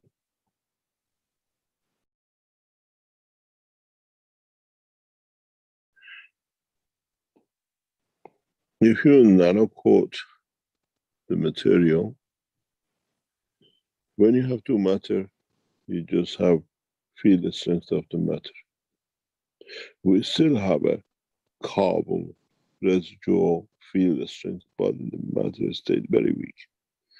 When you put two, you create a field plasma of a stronger field with a single emotion, with a single effect. When you coil it, to create cross fields in a plasmatic condition, which leads to the dynamic emotion. And this is where the difference is. Okay, I understand. Okay. And this is the matter state we always done. This is the single emotion field of the carbon. The carbon here can interact with the emotion of the man. One emotion, but you have to find out what the strength you found.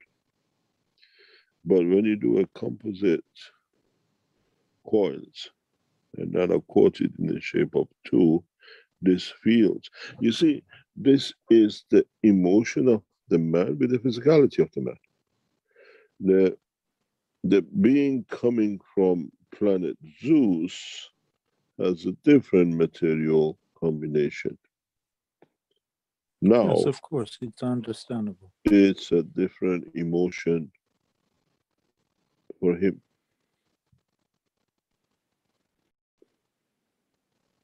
And this is how it works. But in the universe, we all have one common, what you call it, dimension emotion that we all understand. And this goes back to the basic understanding of the emotion of the survival.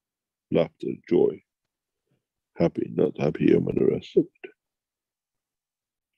Essentially, in the universe has that common denominator.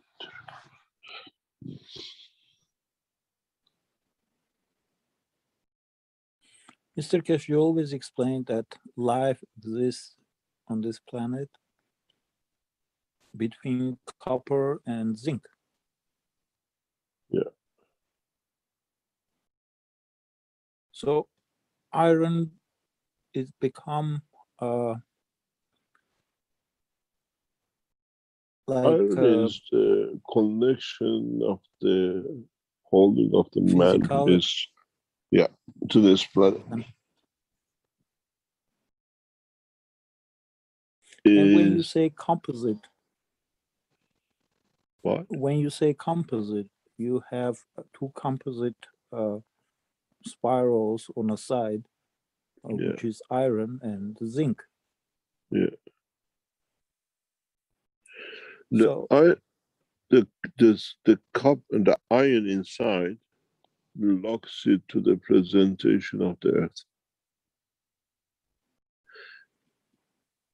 And then whatever you have on top is the interaction of the fields of the composite in respect common base of iron with it and with its environment. You create a base common standing of iron from this point on. The strength of the gravitational field of the earth.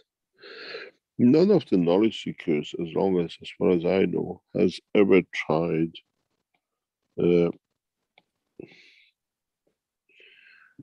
something like a spiral nano-coated galvanized and a zinc galvanized, what do you call it, nano-coated. All of you have tried the copper, but not zinc. This will give you an amazing structure if you do nano-coated zinc and a spiral galvanized.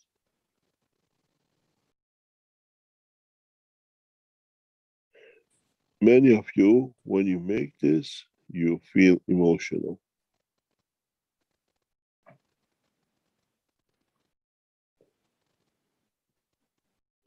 When you produce a coil of zinc nano-coated with a coil of galvanized, you have a composite effect of emotion. Yeah. And no one has ever done. This is one of the emotional units. And in the cup of universe, I have placed a zinc coil, or a galvanized coil. Because in the nano coating in the middle, this creates the emotion. And emotion with energy and feeling.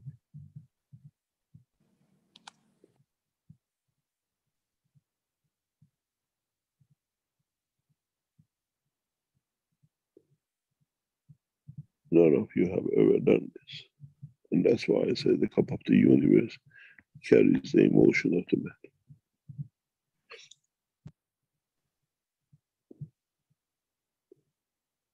You have the nano-coated zinc in the middle, and you have a carbonized zinc. The reason for this is for emotion.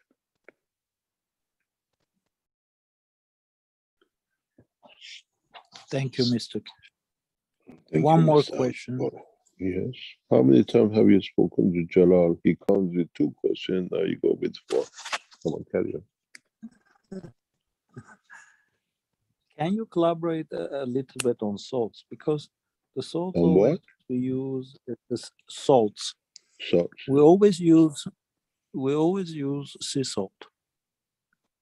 But if we're gonna add salts into it, so then it's totally changing the environment.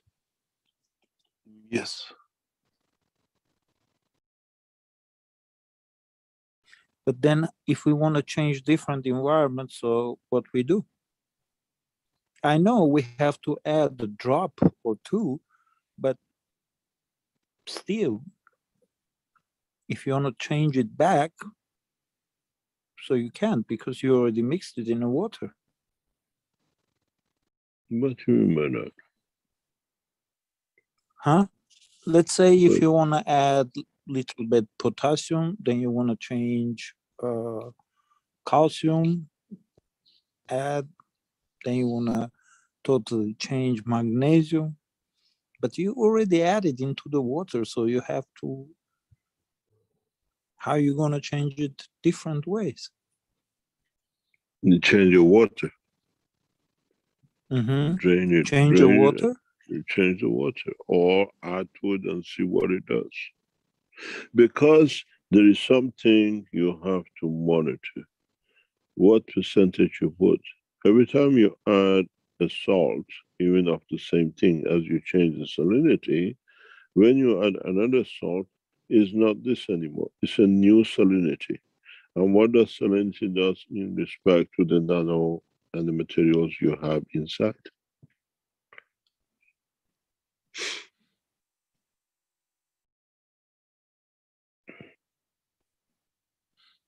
Mr. Keshe, we have to fill the cup up to the half a point. I was thinking, half a point or, not up to the high point. It doesn't matter what you're feeling, to what height. What is in the water behaves in a liquid state. What is above it, it behaves in the air system.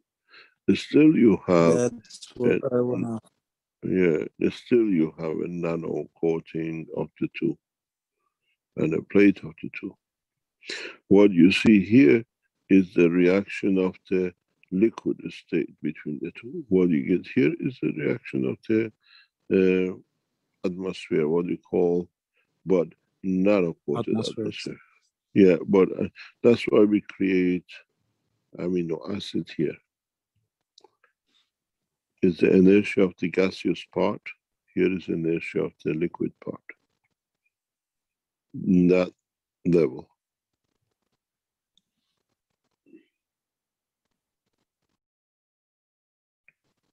Thank you, Mr. Keshe. I appreciate it. Thank you, Armajad. It's nice to see you back.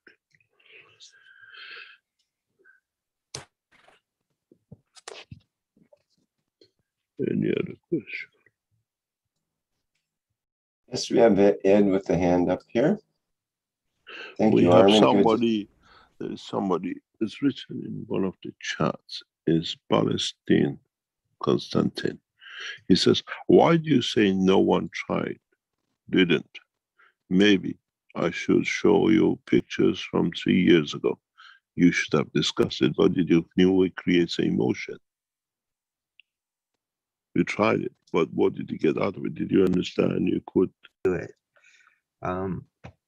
I was understanding the interaction of the plasma with its environment, and at a certain place there is a region of inertia, but then you stopped me and you said there's a third element, and to my understanding it was the state of physicality of the observer, and I've been trying to understand that, and I wondered if you could elaborate on that and if it had anything to do with the images that you showed just a few minutes ago.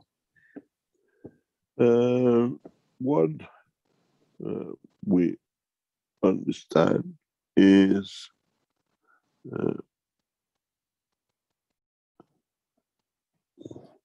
the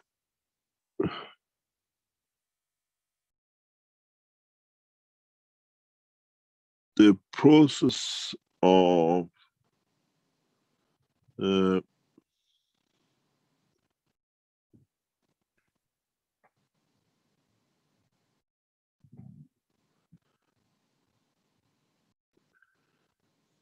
creation of inertia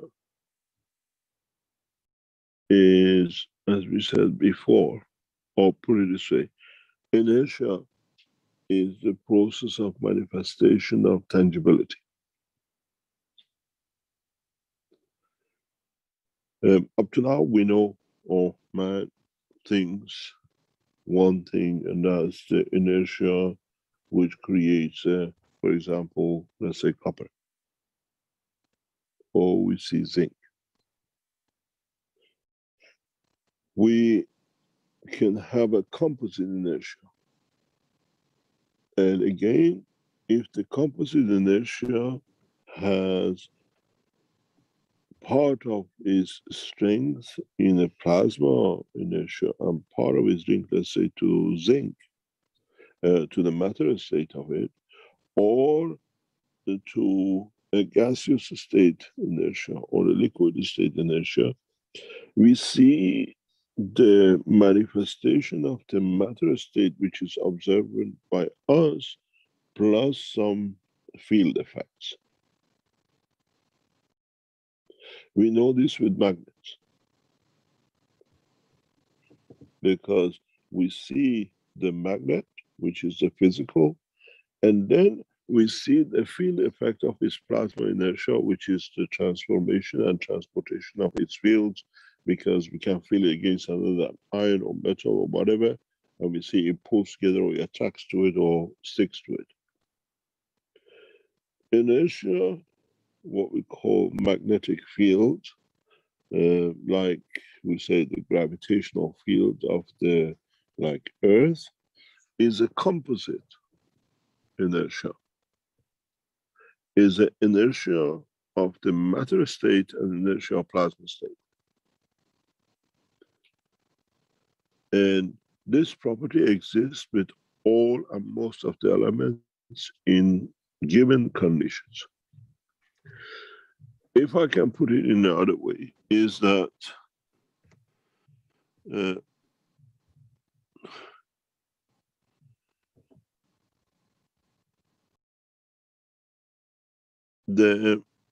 if we say you're a man from the Earth, and we have a man from planet Zeus, you're both looking at the space where the magnet is. As a man of Earth, you see the magnet.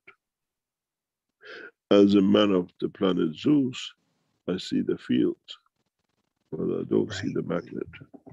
Do you understand? Yes, and that's kind of where I was headed last week, but I just couldn't.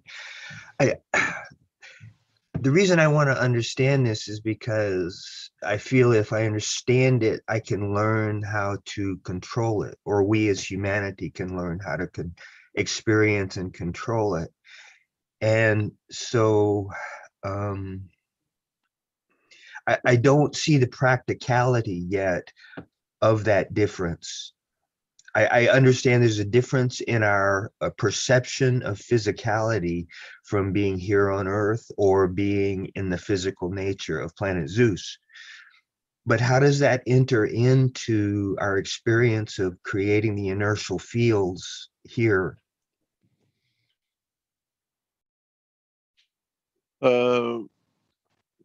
Partially in the long term will be in the applications of transmutation and transportation as we go deeper in understanding. And partially in manifestation of the matter state.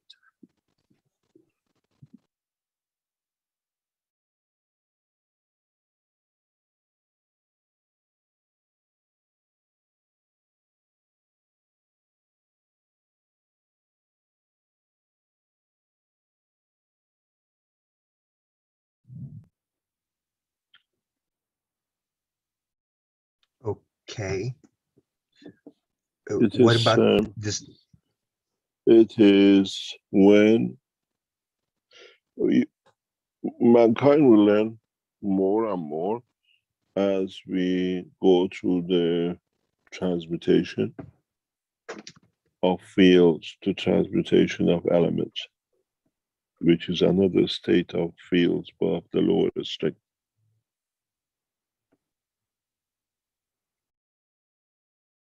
When you increase the gravity and reduce the magnetic, or when you increase the magnetical and reduce gravity, you transmute between the matter state and the energy state.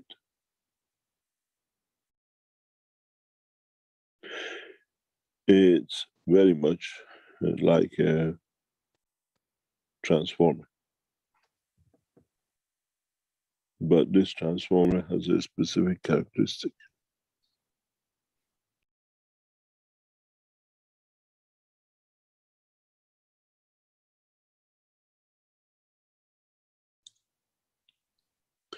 Thank you very much. As I said some times ago, with moving into the plasma technology and space technology, we come across new emotions, which we don't have. We come across new feelings, which we maybe felt it or knew it, but now we can define it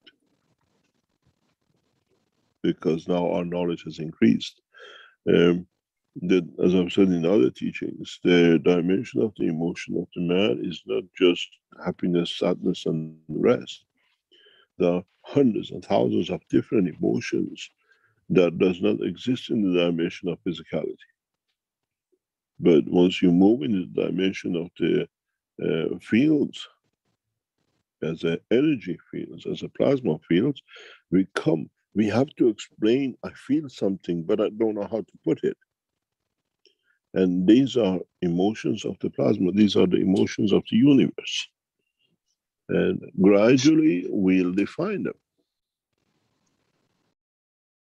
So is our learning to define these emotions within ourselves, that is how we will gain the ability of control of the plasmatic energies and these, the transference from plasma to inertia, to physicality, these emotions, as we come to identify them and work with them? Is that the key? Well, actually, yes. It's like emotion of recognition in our physical life. Scientists tell us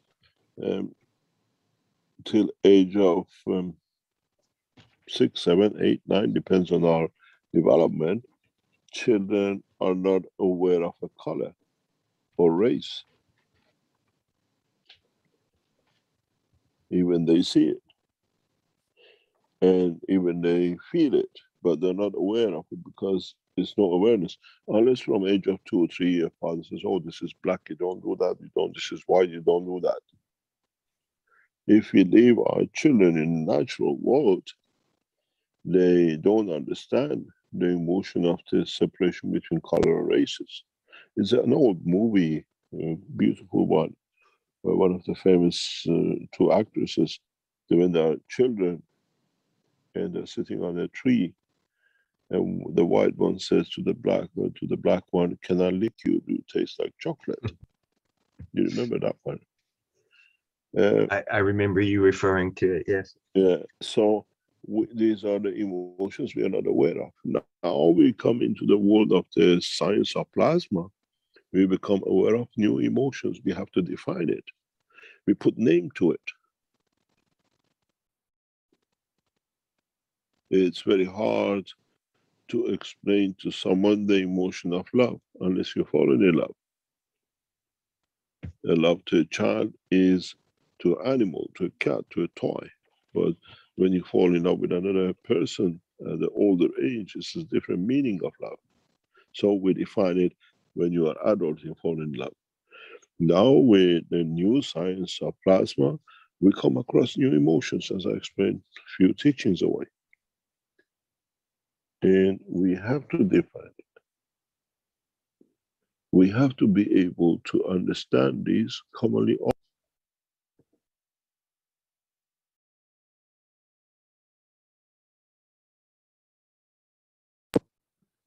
These are the categoric things that we will do.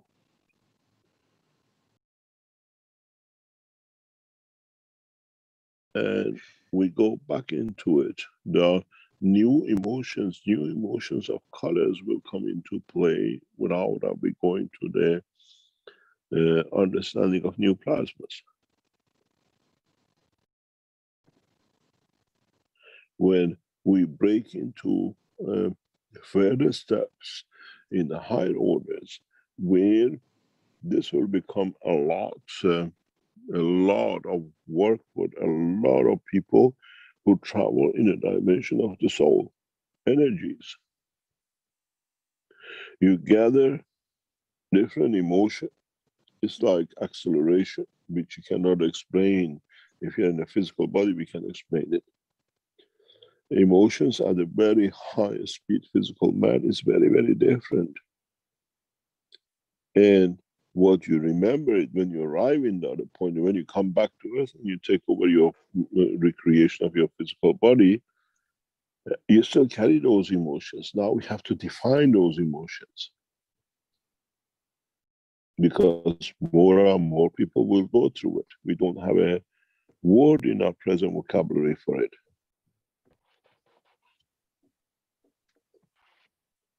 We have emotions of what we call vacuum.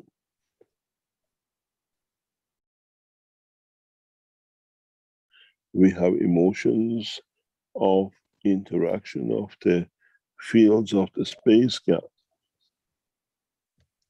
You know, when you go into a free fall, how you feel? You say, my stomach comes up. I feel it's like a fear but not knowing. We have that kind of emotion in a high speed plasma. It stays imprinted in you, but it creates a different emotion. It's like a free fall, but it's not a free fall, because you know you end up in a destination. And you can learn how to initiate that. Yes, we gradually will.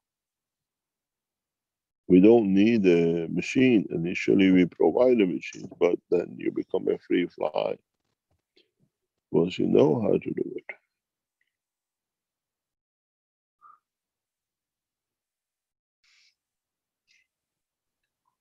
I once saw a video many, many years ago of a person using their hands to do surgery. And so now I understand that this person somehow was unique in that they had identified the emotion that allowed them to use the plasmatic plasmatic energies in this way? We have many people with equal field balance with some people and not with all people. The whole purpose of teaching is that we all reach to that point. It's not that they're understood.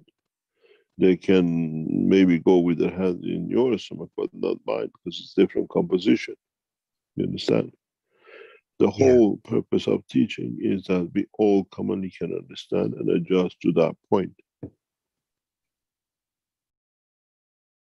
And this is how we commonly bring it up.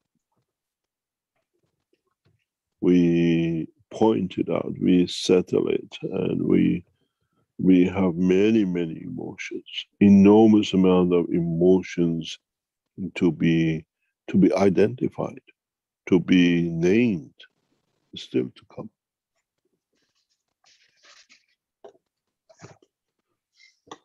Thank you, sir. You're welcome. Any other question?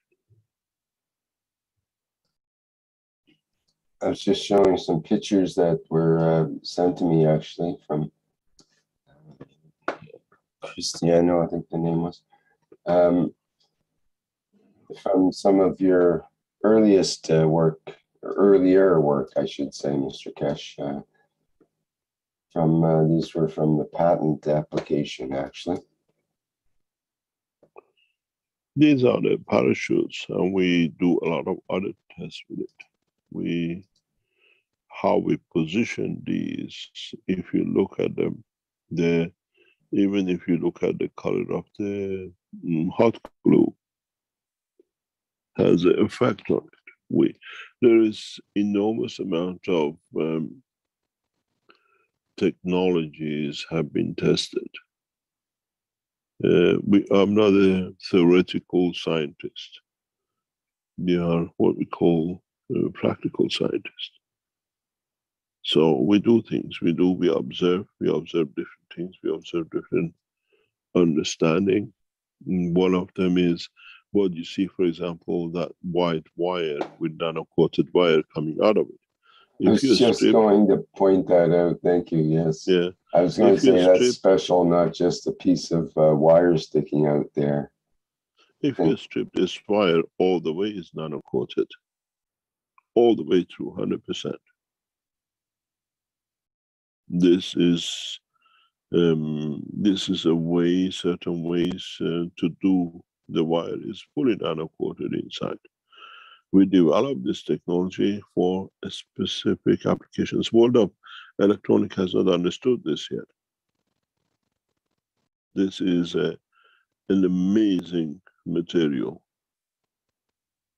You have fiberglass communication. This is a superconductor in there, but you have to know how to use it.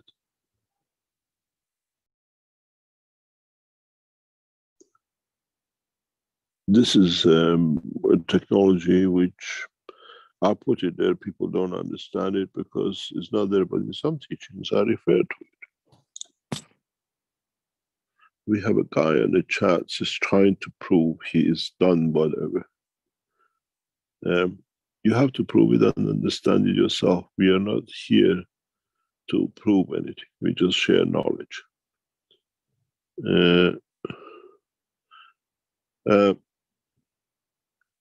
In so many ways, if you look at some of these parachutes, you see the copper wire towards us is not copper looking.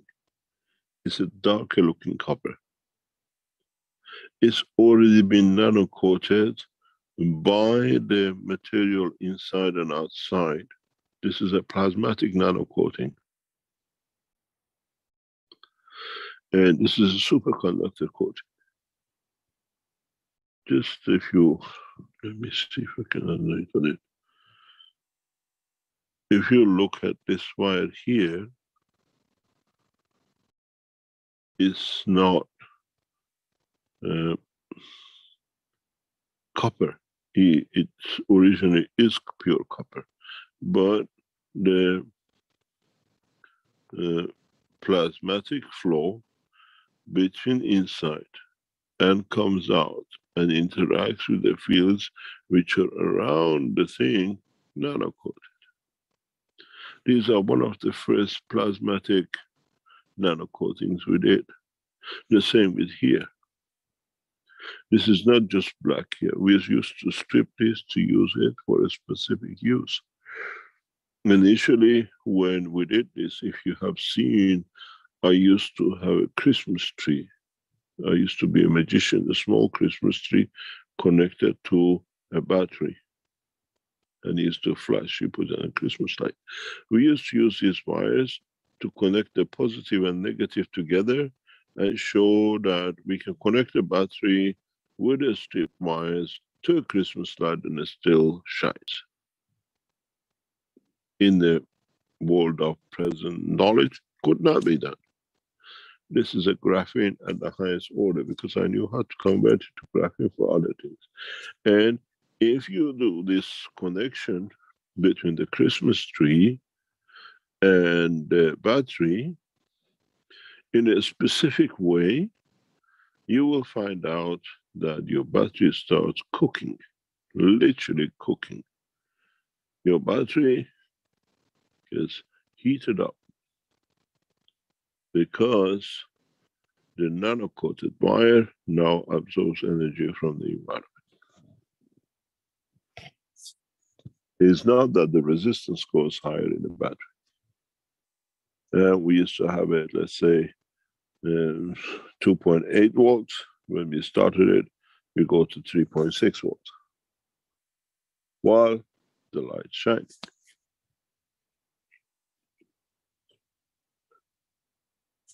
This is understanding how technologies, how things you put and they work.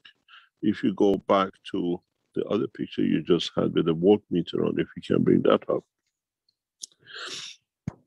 It's to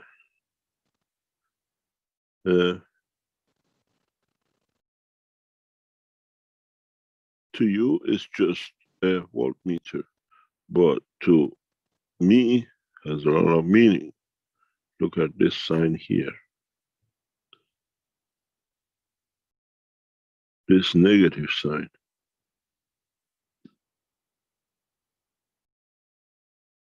What does it mean? It's not consuming. That electrode is charging.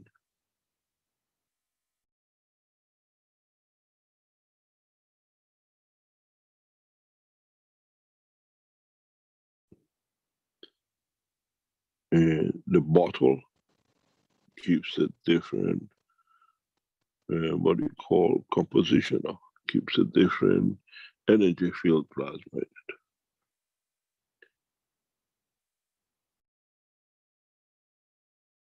If you go between these two and you see negative, means there's a field absorption and you got gravitational field here.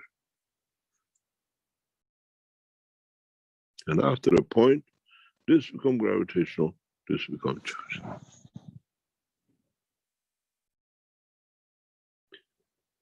And when you run too long with this, these meters get totally damaged.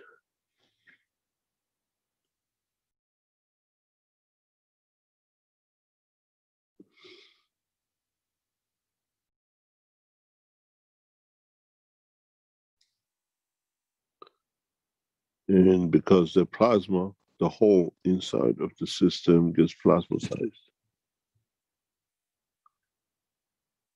But the energy source from this system comes from the plastic, especially this button here and this here.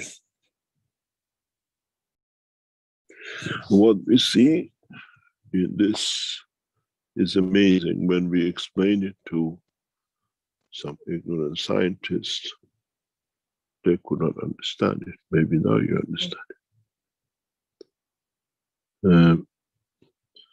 You create a plasmatic gravitational field flow in this gap.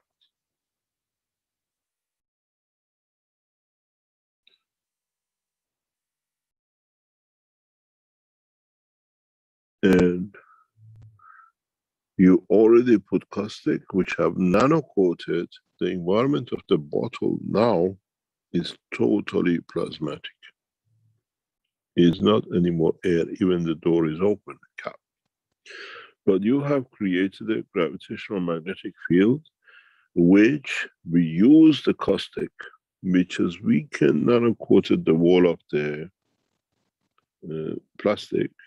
Now this gravitational magnetic field starts doing a wonderful job, which is it starts pulling the carbon from this into here and the carbon from here to here, because it's a plastic CH bond.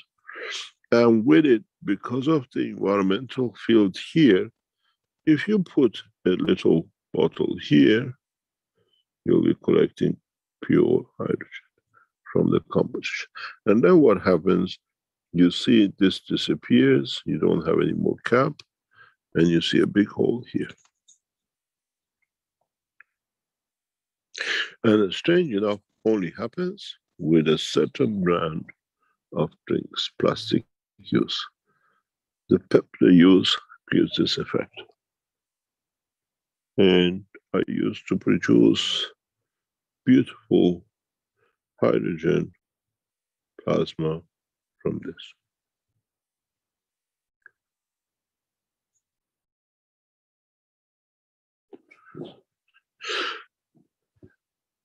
And they use millions of megawatts in CERN to create that plasma.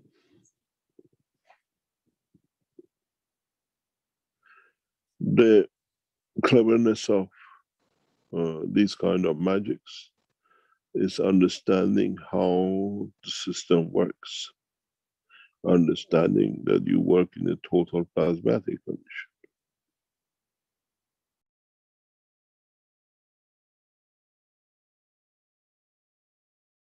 And this is why I always refer to work in one or the other.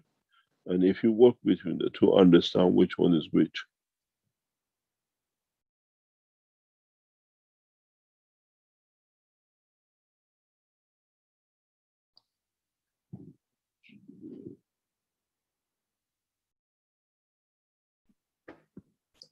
Mr. Keshe, could you explain a little bit about the difference between the carbon as a nanocoating and the copper oxide or copper as a nanocoating, and which environment, or how do we look at that? If we look at it plasmatically, then,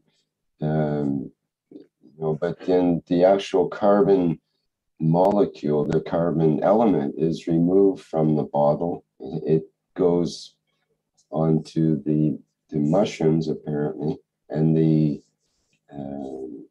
hydrogen liberated. But yeah, could you tell us the difference between that? Explain that a bit. Yeah, you see the blackness you see here, as we said many times, is that black is 40 to 50,000 layers. When you have the carbon coming from the plastic, it embeds in this, in different places. And it has to come in the right time, and the nano layer has to be in the process of expansion. And this carbon is graphene, because is in the status of gaseous of the carbon, or what we call the odor condition. And this bottle was the creation of all the problems of the Keshe Foundation.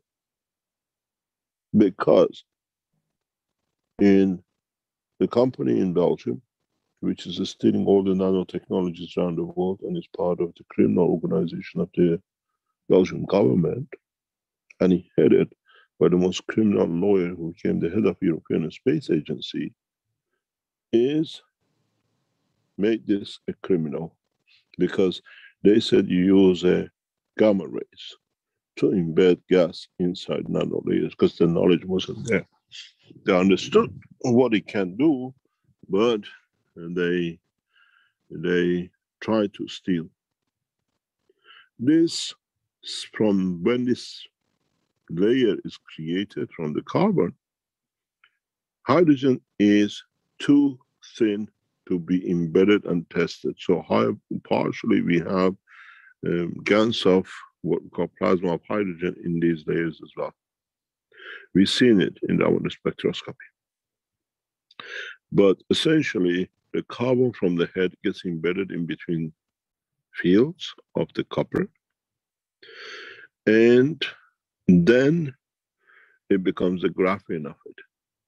This was the first time ever in the world graphene was created. This is the report of it. If you go back on that graph, which you showed,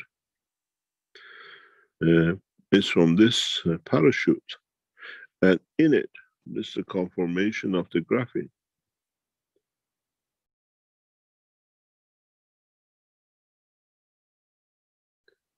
First time ever we could confirm the existence of the graphene. And it's in the report.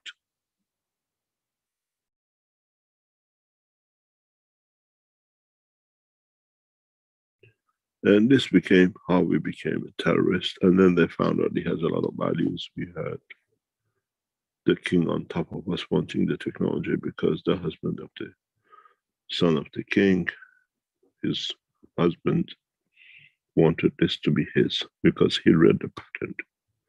Now they understood the patent which we submitted was read, had the backing for its scientific technology. These are the principles of developing new technologies. If you look here, it's just what do you call it? A piece of copper. There is no parachutes, even here, because we wanted to test a dynamic, because this parachute has a sphere. This parachute is, this wire is a spherical plasma. It's a big difference. This is the reason we created this kind of position.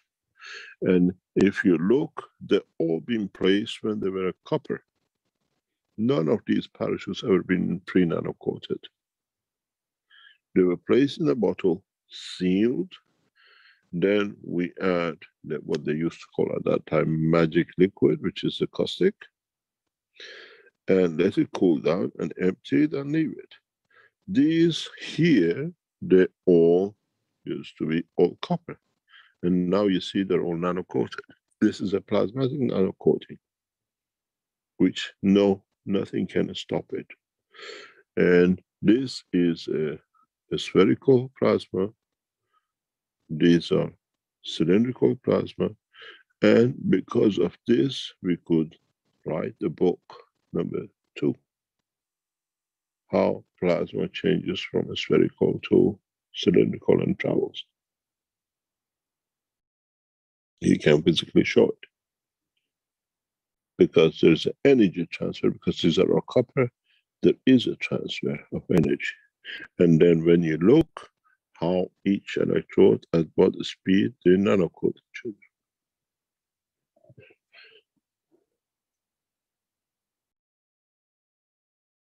It took years to develop an environment that you could physically show it can be done in a simple way.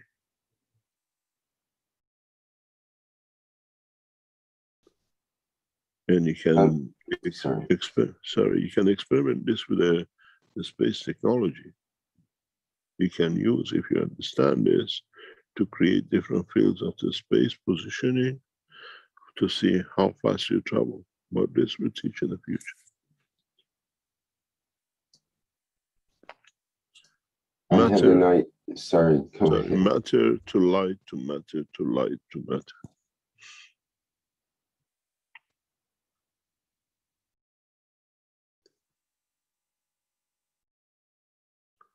And if you look, we measured these little pins we put deliberately in intervening points to create special conditions of measurement.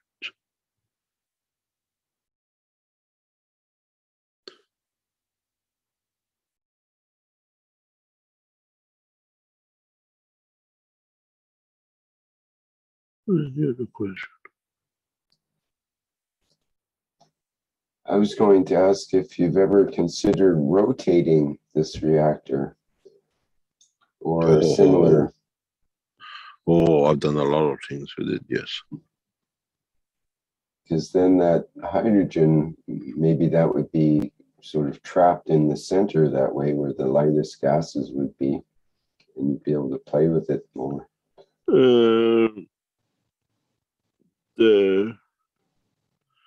The hydrogen does not stay in that level. The hydrogen very rapidly, if you do not know what to do with it, leaks from these boundaries underneath of it. Usually we get a lot of helium from this composition. We learning from this, when you go to these flower shops, or you go to children toy shops where they say helium balloons, before application of the helium into the balloon, if the balloon does not have a helium sealer, it will go through the balloon. The balloons which are specifically designed to hold helium gas are sprayed with, it's like a colorless water. They are lined with it, and then they empty it, and then they're blown up and they stay. The real helium balloons which are use this material, they never go flat, because helium can go through the layers of the plastic. It's so fine. But when you put this paste, it's not a paste, it's like a water, it blocks helium transferring. And this we used to use on this to stop the leakages of helium, and then you get a different effect in the bottle.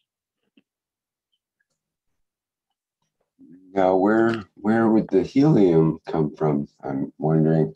The helium is pardon? Go ahead. The helium comes from this environment here is a new world for itself. It's a plasmatic world. And the hydrogen from the system creates partially tritium-2. It's a composition, the way when you break up the plastic. This is one of the properties of PEP.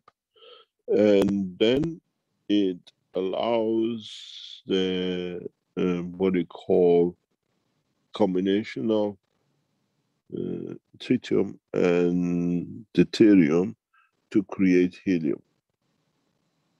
And then you get a single hydrogen and a single helium atom.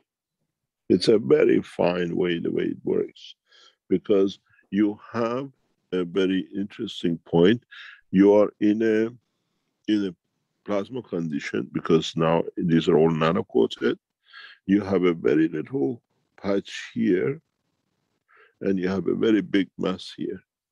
These interact in fields, because here you have a small amount of nano-coated of a PEP. Here you have a huge amount of it. And the field interaction creates a vortex of winds here, plasmatic winds. If you work with many of these bottles, you will understand there is a ratio in the amount of what you call breakup of the lid and the expansion or the hole in the bottom. There's a direct correlation, and they correlate very, very perfectly. You can adjust it, you can do it. There is a ratio, how you do it, and because they create a field flow. And bottles which don't have this, you don't get this. These are different things. Later on, we published this and used by a company, because this, what do you call it, here is nano-coated, nothing sticks to it. And this knowledge, then later they use it now in ketchups. If you remember, fluids couldn't run very easy, you had to shake it. Now they nano-coat the bottle and the liquid flows very smoothly out of it. But nano-coating is done the same process as part of the nanomaterial they use in it. The technology we release has been used in many, many diversities. Because now the scientists read, watch, and they develop different things how this applies.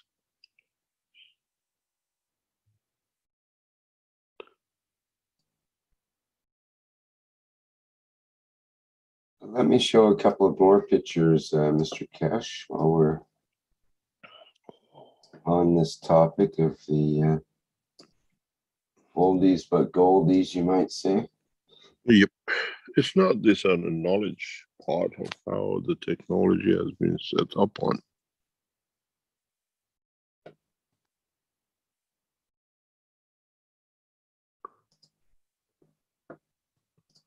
You keep your blue because that's it. You see these parachutes, I call them, and free spaces have a defined, what do you call it, shape. For example, if you look at this, it's not a straight bar. If you look at here, you have a straight bar.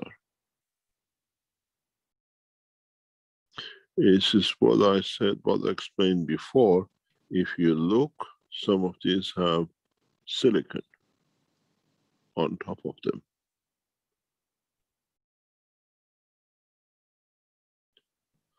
If you look, these are not all black.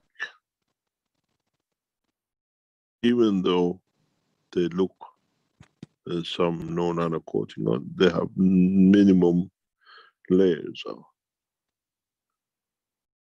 If you look at the box, you will see even how the shapes are different.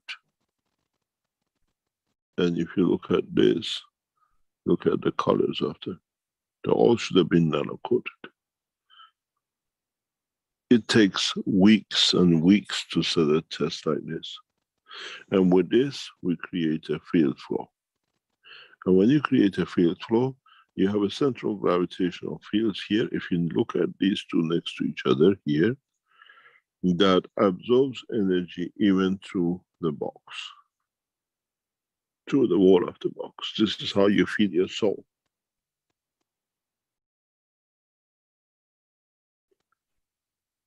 And this is, as we call it, the empty box of universe. It's taken ages and ages to do. If you look at some of the pictures, maybe you understand more of. I explain to you, you see it.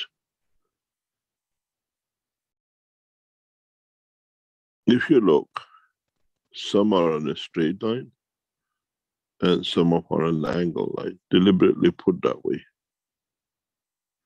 We have one or two that the ends are clockwise or anti-clockwise. The parachutes, if you look at here, there are different heights. Is to create the turbulence of the field. Because the box itself has been nano-coated with caustic.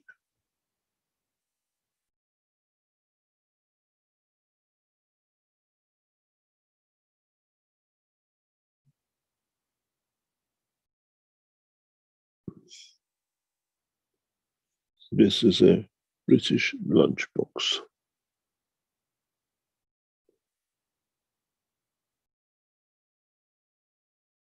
And it came from my previous business life, which he came to here. We had it so we could run a test. The original, this box had a cup in it.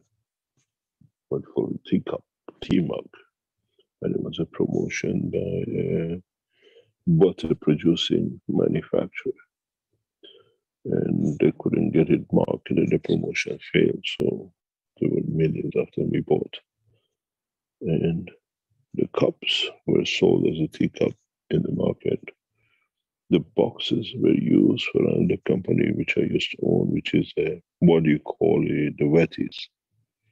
The wet napkin, what do you call it, for cleaning children's butt, I call it. We use these boxes for, because we had millions of them, to get rid of them as a packaging. And the leftovers are here. A very famous brand in the world.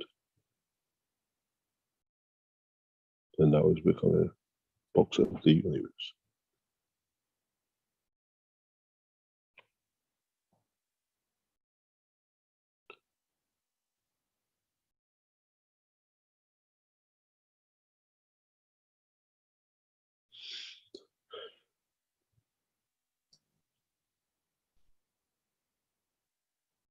Thank you for that, Mr. Keshe. Very interesting information there, and some information that people that are new to the Keshe Foundation teachings, need to know that this is not something that's brand new. This nanocoding process, that you've been at it for well over a decade. This is from what, about 15 years ago? 2000, more or less, yes, 2005. You see, I use a lot of different shape of hot glue, even from outside or inside. There's a difference between inside, when you look, is a white, these are silicone. The ones outside is a hot glue, and you see I cover some of the pins fully with the glue, very small tip left. And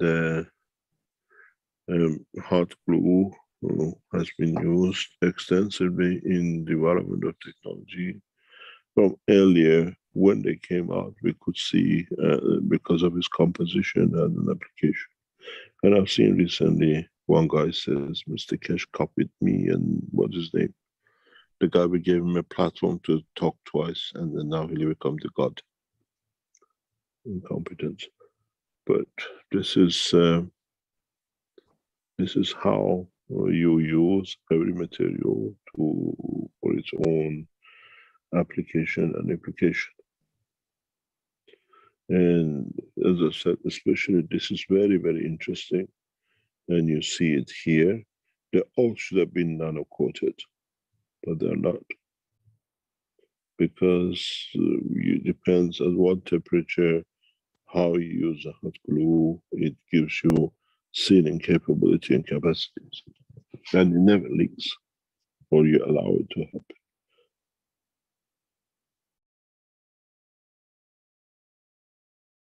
Mr. Keshe, what are there seems to be like two parts to the electrodes sticking out. There's the white part, and we can see the copper on this one, for example.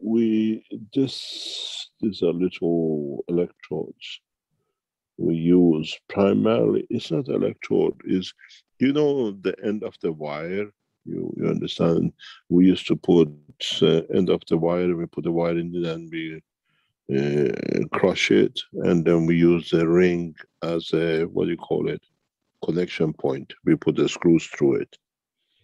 Mm-hmm. I use these for the to stabilize the, what do you call it, the pins. Oh, okay, I see. You understand? They just gone through, the wire goes through it, and in a way you can use it for measuring current and voltage or whatever you want with your meter.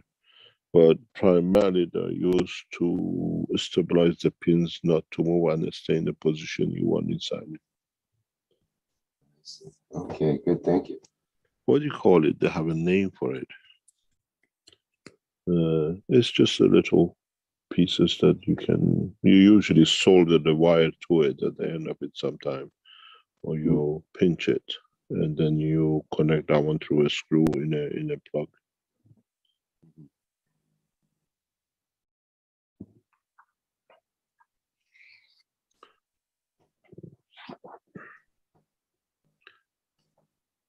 This is a very interesting condition for understanding plasma technology, because at that time nobody could understand that nanomaterials create their own environment, a plasmatic environment.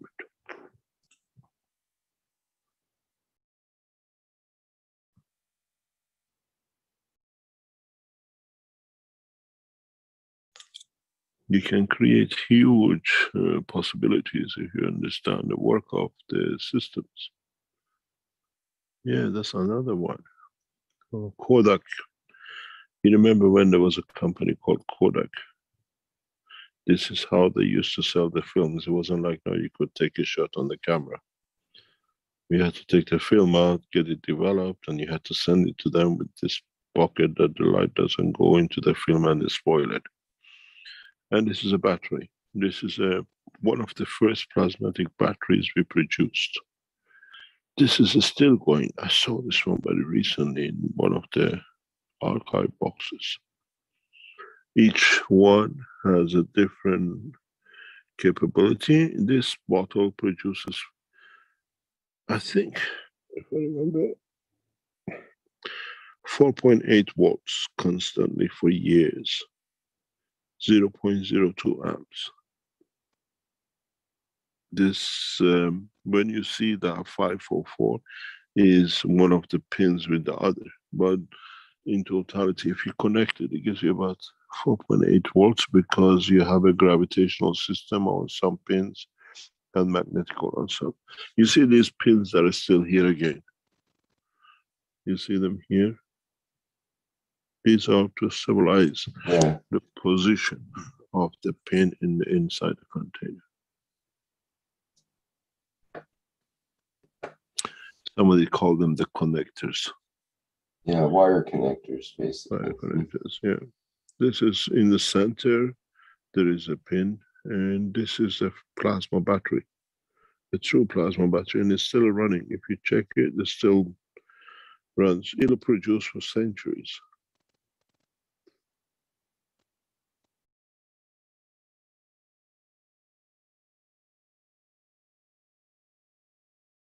You see, this is half a volt. But some points go 1.2, some points go 1.2. You see no signs on this one, which is a positive gain. And the other one is showing minus negative. So you go total balance. So what is created, what is absorbed. We used to use a lot of these Kodak containers. We used to have hundreds of them and used for different purposes. It's used for some of the flight system. So originally they are built and you replace this into, that's why when the Belgians came, they couldn't do anything with it. This goes into the shock absorber position of the car and can lift the car. This is a gravitational system inside it. That's all you need to lift one corner of a car, no more. And I built them, they were there. It would have taken me less than 10 minutes in Eindhoven to position them in the place for the car to lift.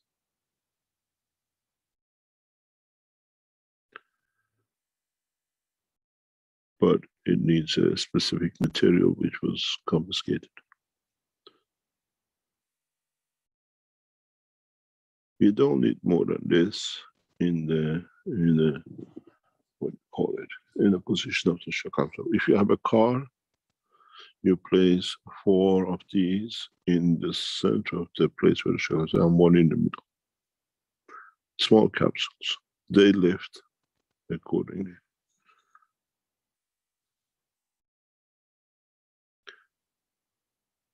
And our people said he never had a system. These are the flight systems. So simple.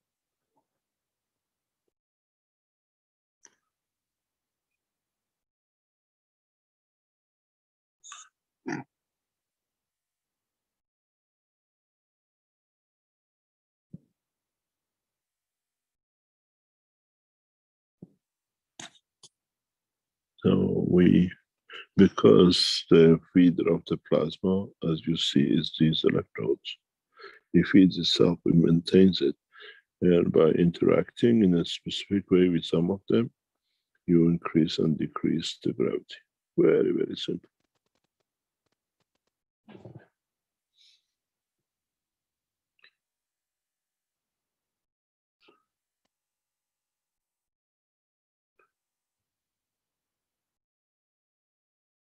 You see, there it is.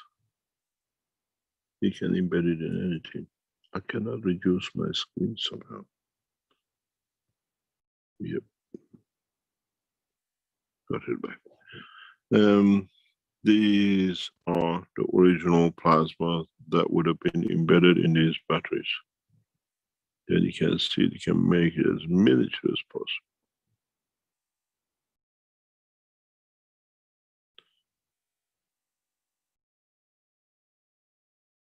They are totally plasmatic systems.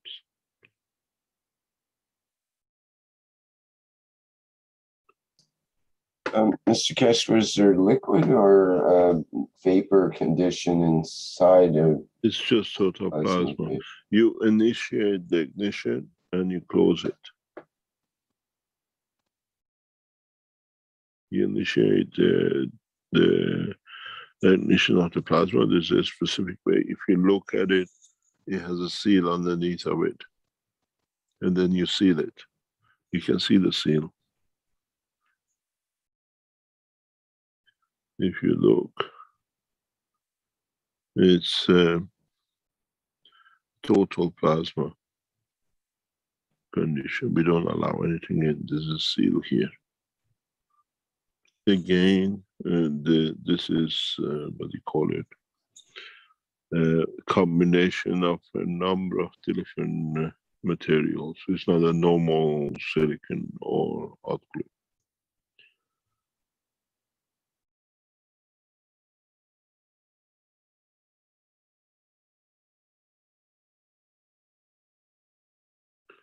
Developing materials to hold plasma has taken me years.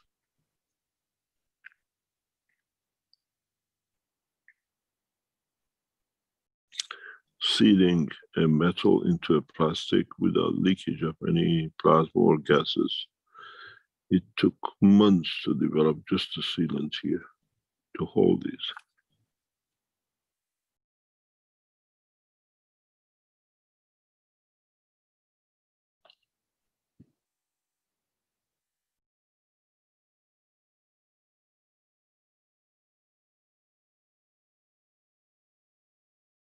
Because if you don't do it properly, the helium, or what they call the gases, leak very quickly, and it's a nanomaterial, nothing sticks to it. And it goes loose. But for years, still there, nothing has changed.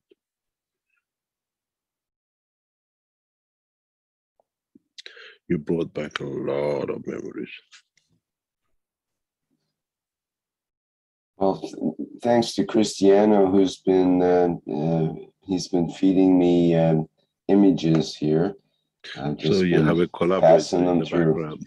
Yes, we have a spy in the background that's helping out. I think these are all from the patent application, so far as I know. And we look at there's another image here.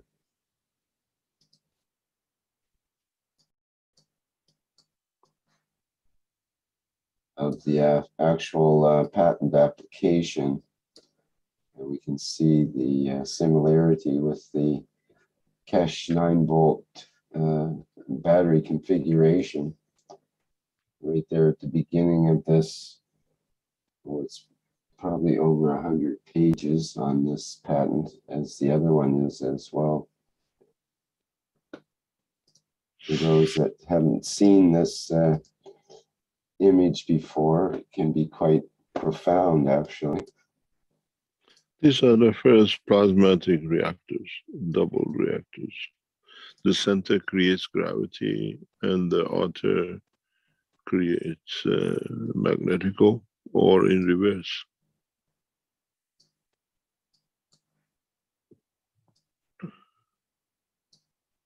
There's the original patent with the configuration of the reactor, which might be in a larger configuration than the microreactor. This was completely studied, analyzed for 3-4 months by leading European, what do you call, space organization in Belgium, which is again has a criminal lawyer inside it and is partially owned, used to be owned by the same group. And was confirmed that it was called the first gravitational, if I remember, gravitational generator, plasmatic gravitational energy generator. And it creates both gravity and magnetic. It compresses the plasma, and then it's a combination of fields inside it, which then leads to creation of gravity and energy release. The energy comes when the gravity pulls the energy from its environment inwards. It's very strong. If you look at this pattern, very interesting is the combination of the materials which are given here.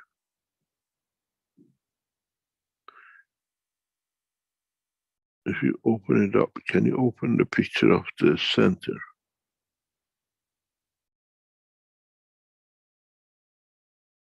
Can you open this picture by any chance? Make it larger. No. Oh, I'll just make the picture larger. Yes, I think I can do that. Just a minute. Make it larger.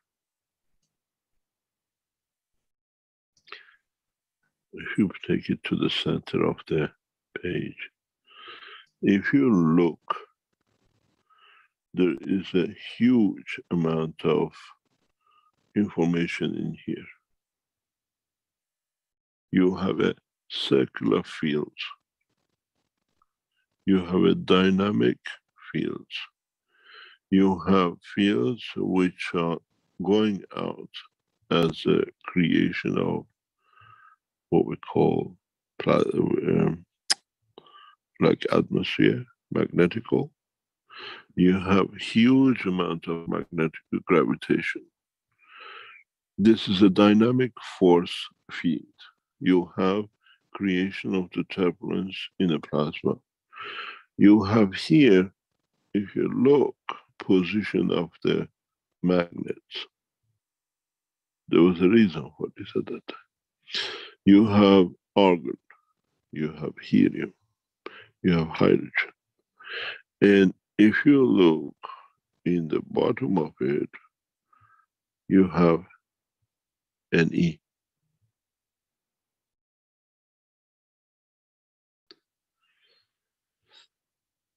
This was made, initially proposed to be made of stainless steel. Diameter 1 meter is in the proposal of the production. We looked at this just to make this bowl was something like $100,000 to $200,000 at that time. But if you look here is, and read the pattern, argon, helium,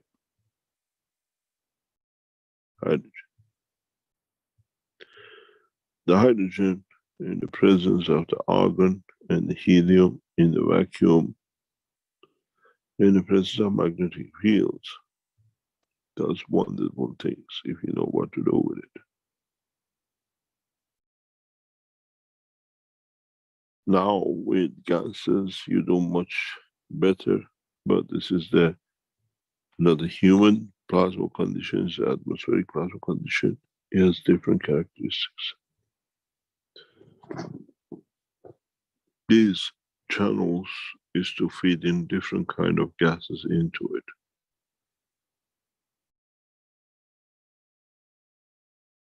And the scientists in the company in Belgium, which is now sold to British Ministry of Defense, confirmed the system works first by the what do you call it, UB, University of Brussels, theoretically after 7 months. And when we put it physically in the hand of the mechanics and what called scientists to build it, after 3 months, yes, it's feasible and it makes the energy. And that's when the problem started with Belgian monarchy. They wanted to steal it. I was told when the physical demonstration scientific was supposed to be shown, I cannot attend the meeting because that time the prince, now the king, was coming to see it and it was supposed to be sold to the British, the company, to confirm the king, yes, that we got the technology from Keshe. And they sold the company for 10 million euro, 10 million euros to the British government. And the British government got the system without the key. And they wanted their money back. You couldn't cheat Keshe to get the key. The only key for the space technology sits in the hand of the Iranian government. They're too clever to cheat.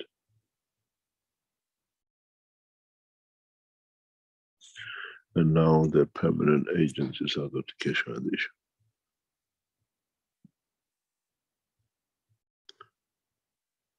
Now we'll see the development and delivery of this technology, more or less the same kind of reactors, but in a more advanced shape,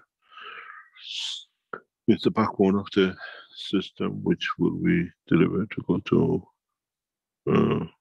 Moon in June of next year.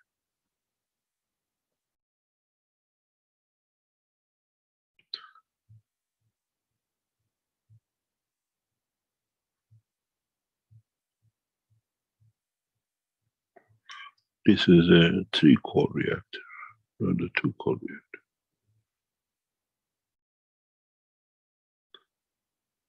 It's all the same kind of a structure, creating non-magnetic fields, how it does.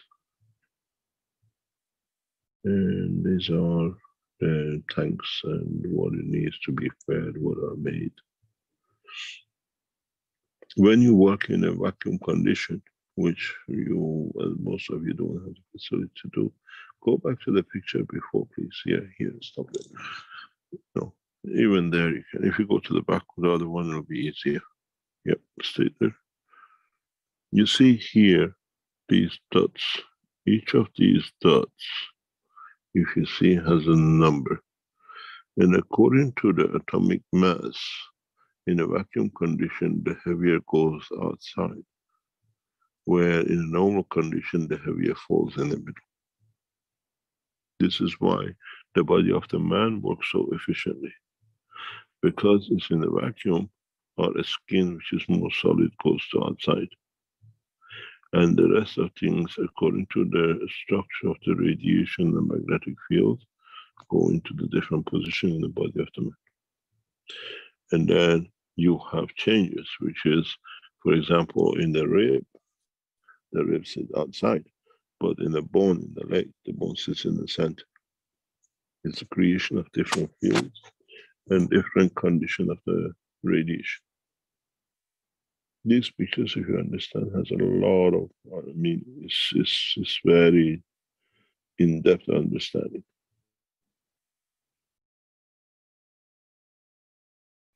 You have to understand from thermodynamics to nuclear to materials as a metallurgist, and everything else to know exactly where you put what material, what thermodynamics, what the flow of the field and the plasma.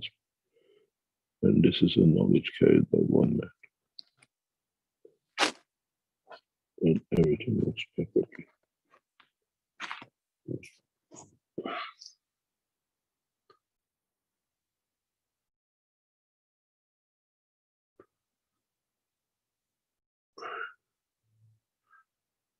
What are you finding more in this mayhem of pictures?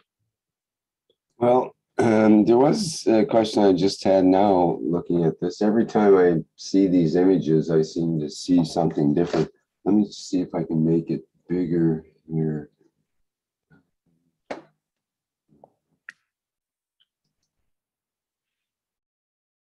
Now this, okay. I was wondering about these little arrows and circular thing here. Is that just on that outer layer? Is there something special there? And is that related to, well, go ahead and answer that first. I have another part. You see, we have this picture in a bigger way is on the back of the book number 3. And in one of the pictures, I think in book number 3 too. When you go from layer to layer, you create vortex dynamic layers in between them. It's not just going around circular. You got the turbulences where the friction of the body holds one end of the plasma and the other end of the plasma goes into vortex. We have it between all layers. You understand? You have a circular rotation of the plasma of the gases because of the physical rotation, and then at a certain point, doesn't matter what the speed you go, then nothing changes in circular rotation. It's not about 2.47, 2.5 K, and then you have the pressure boundary pressures, which push and create vortexes, and in the universal condition, it creates new galaxies and universes.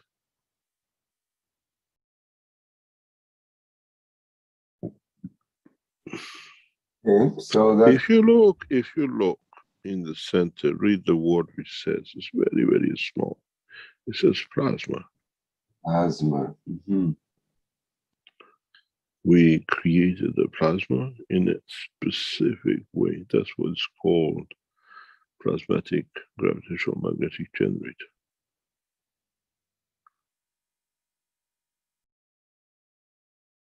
If you could tap into the position of the field here and here, you can collect megawatts. And each layer stays separate. Argon, neon, helium, they stay in their own layers, in their own balls. And there's a lot of things you can do with this. And then we feed again gases here outside. In the Iranian nuclear reactors, space technology, we use other spaces specifically for certain things. You see, you look at this in a spherical shape. But now you look at it as a semi-spherical looking from the top. Now you see a UFO.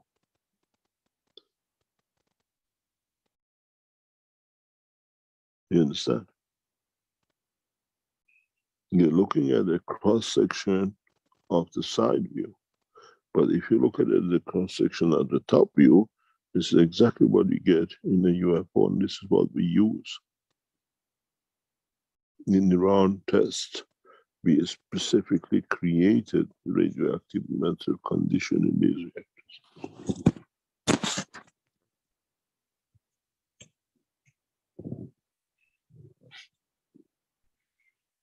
These creates lift, motion, huge amount of understanding of the fields and direction of the creation in the universe.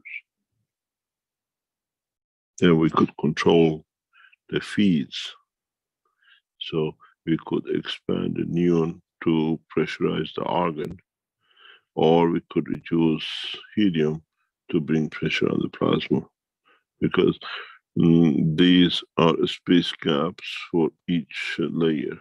Each pipe will feed one kind of gases. if you look at some of the physical reactors we have, they have 3-4 different channels of piping energy or gases in. Here we feed the gases, and then we convert the gases into plasma into the center.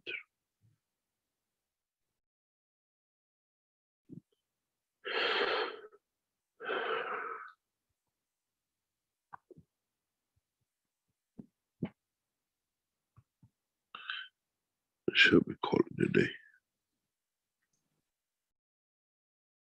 Yes, quite a performance. Thank you very much, Mr. Keshe. Thank you very much for today. And I hope we'll see many, many good things will come out of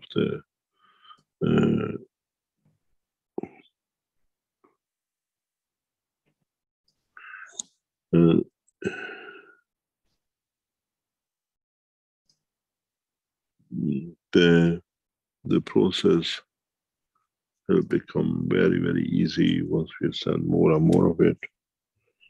And hopefully with what I explained today and the past, we start making a picture in making a system which makes it possible for man to travel the depth of the universe, both in the condition that his soul and physicality can survive and be fed and be looked after.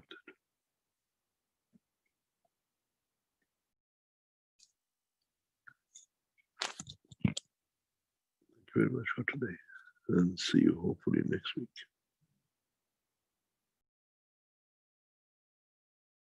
Okay, thank you so much for today's workshop, Mr. Keshe. And thanks everybody for your questions and comments. Let's see, we do have the testimonials group coming up on Monday. I'm just trying to find the date here. I think it's the 8th. No, it's the 9th.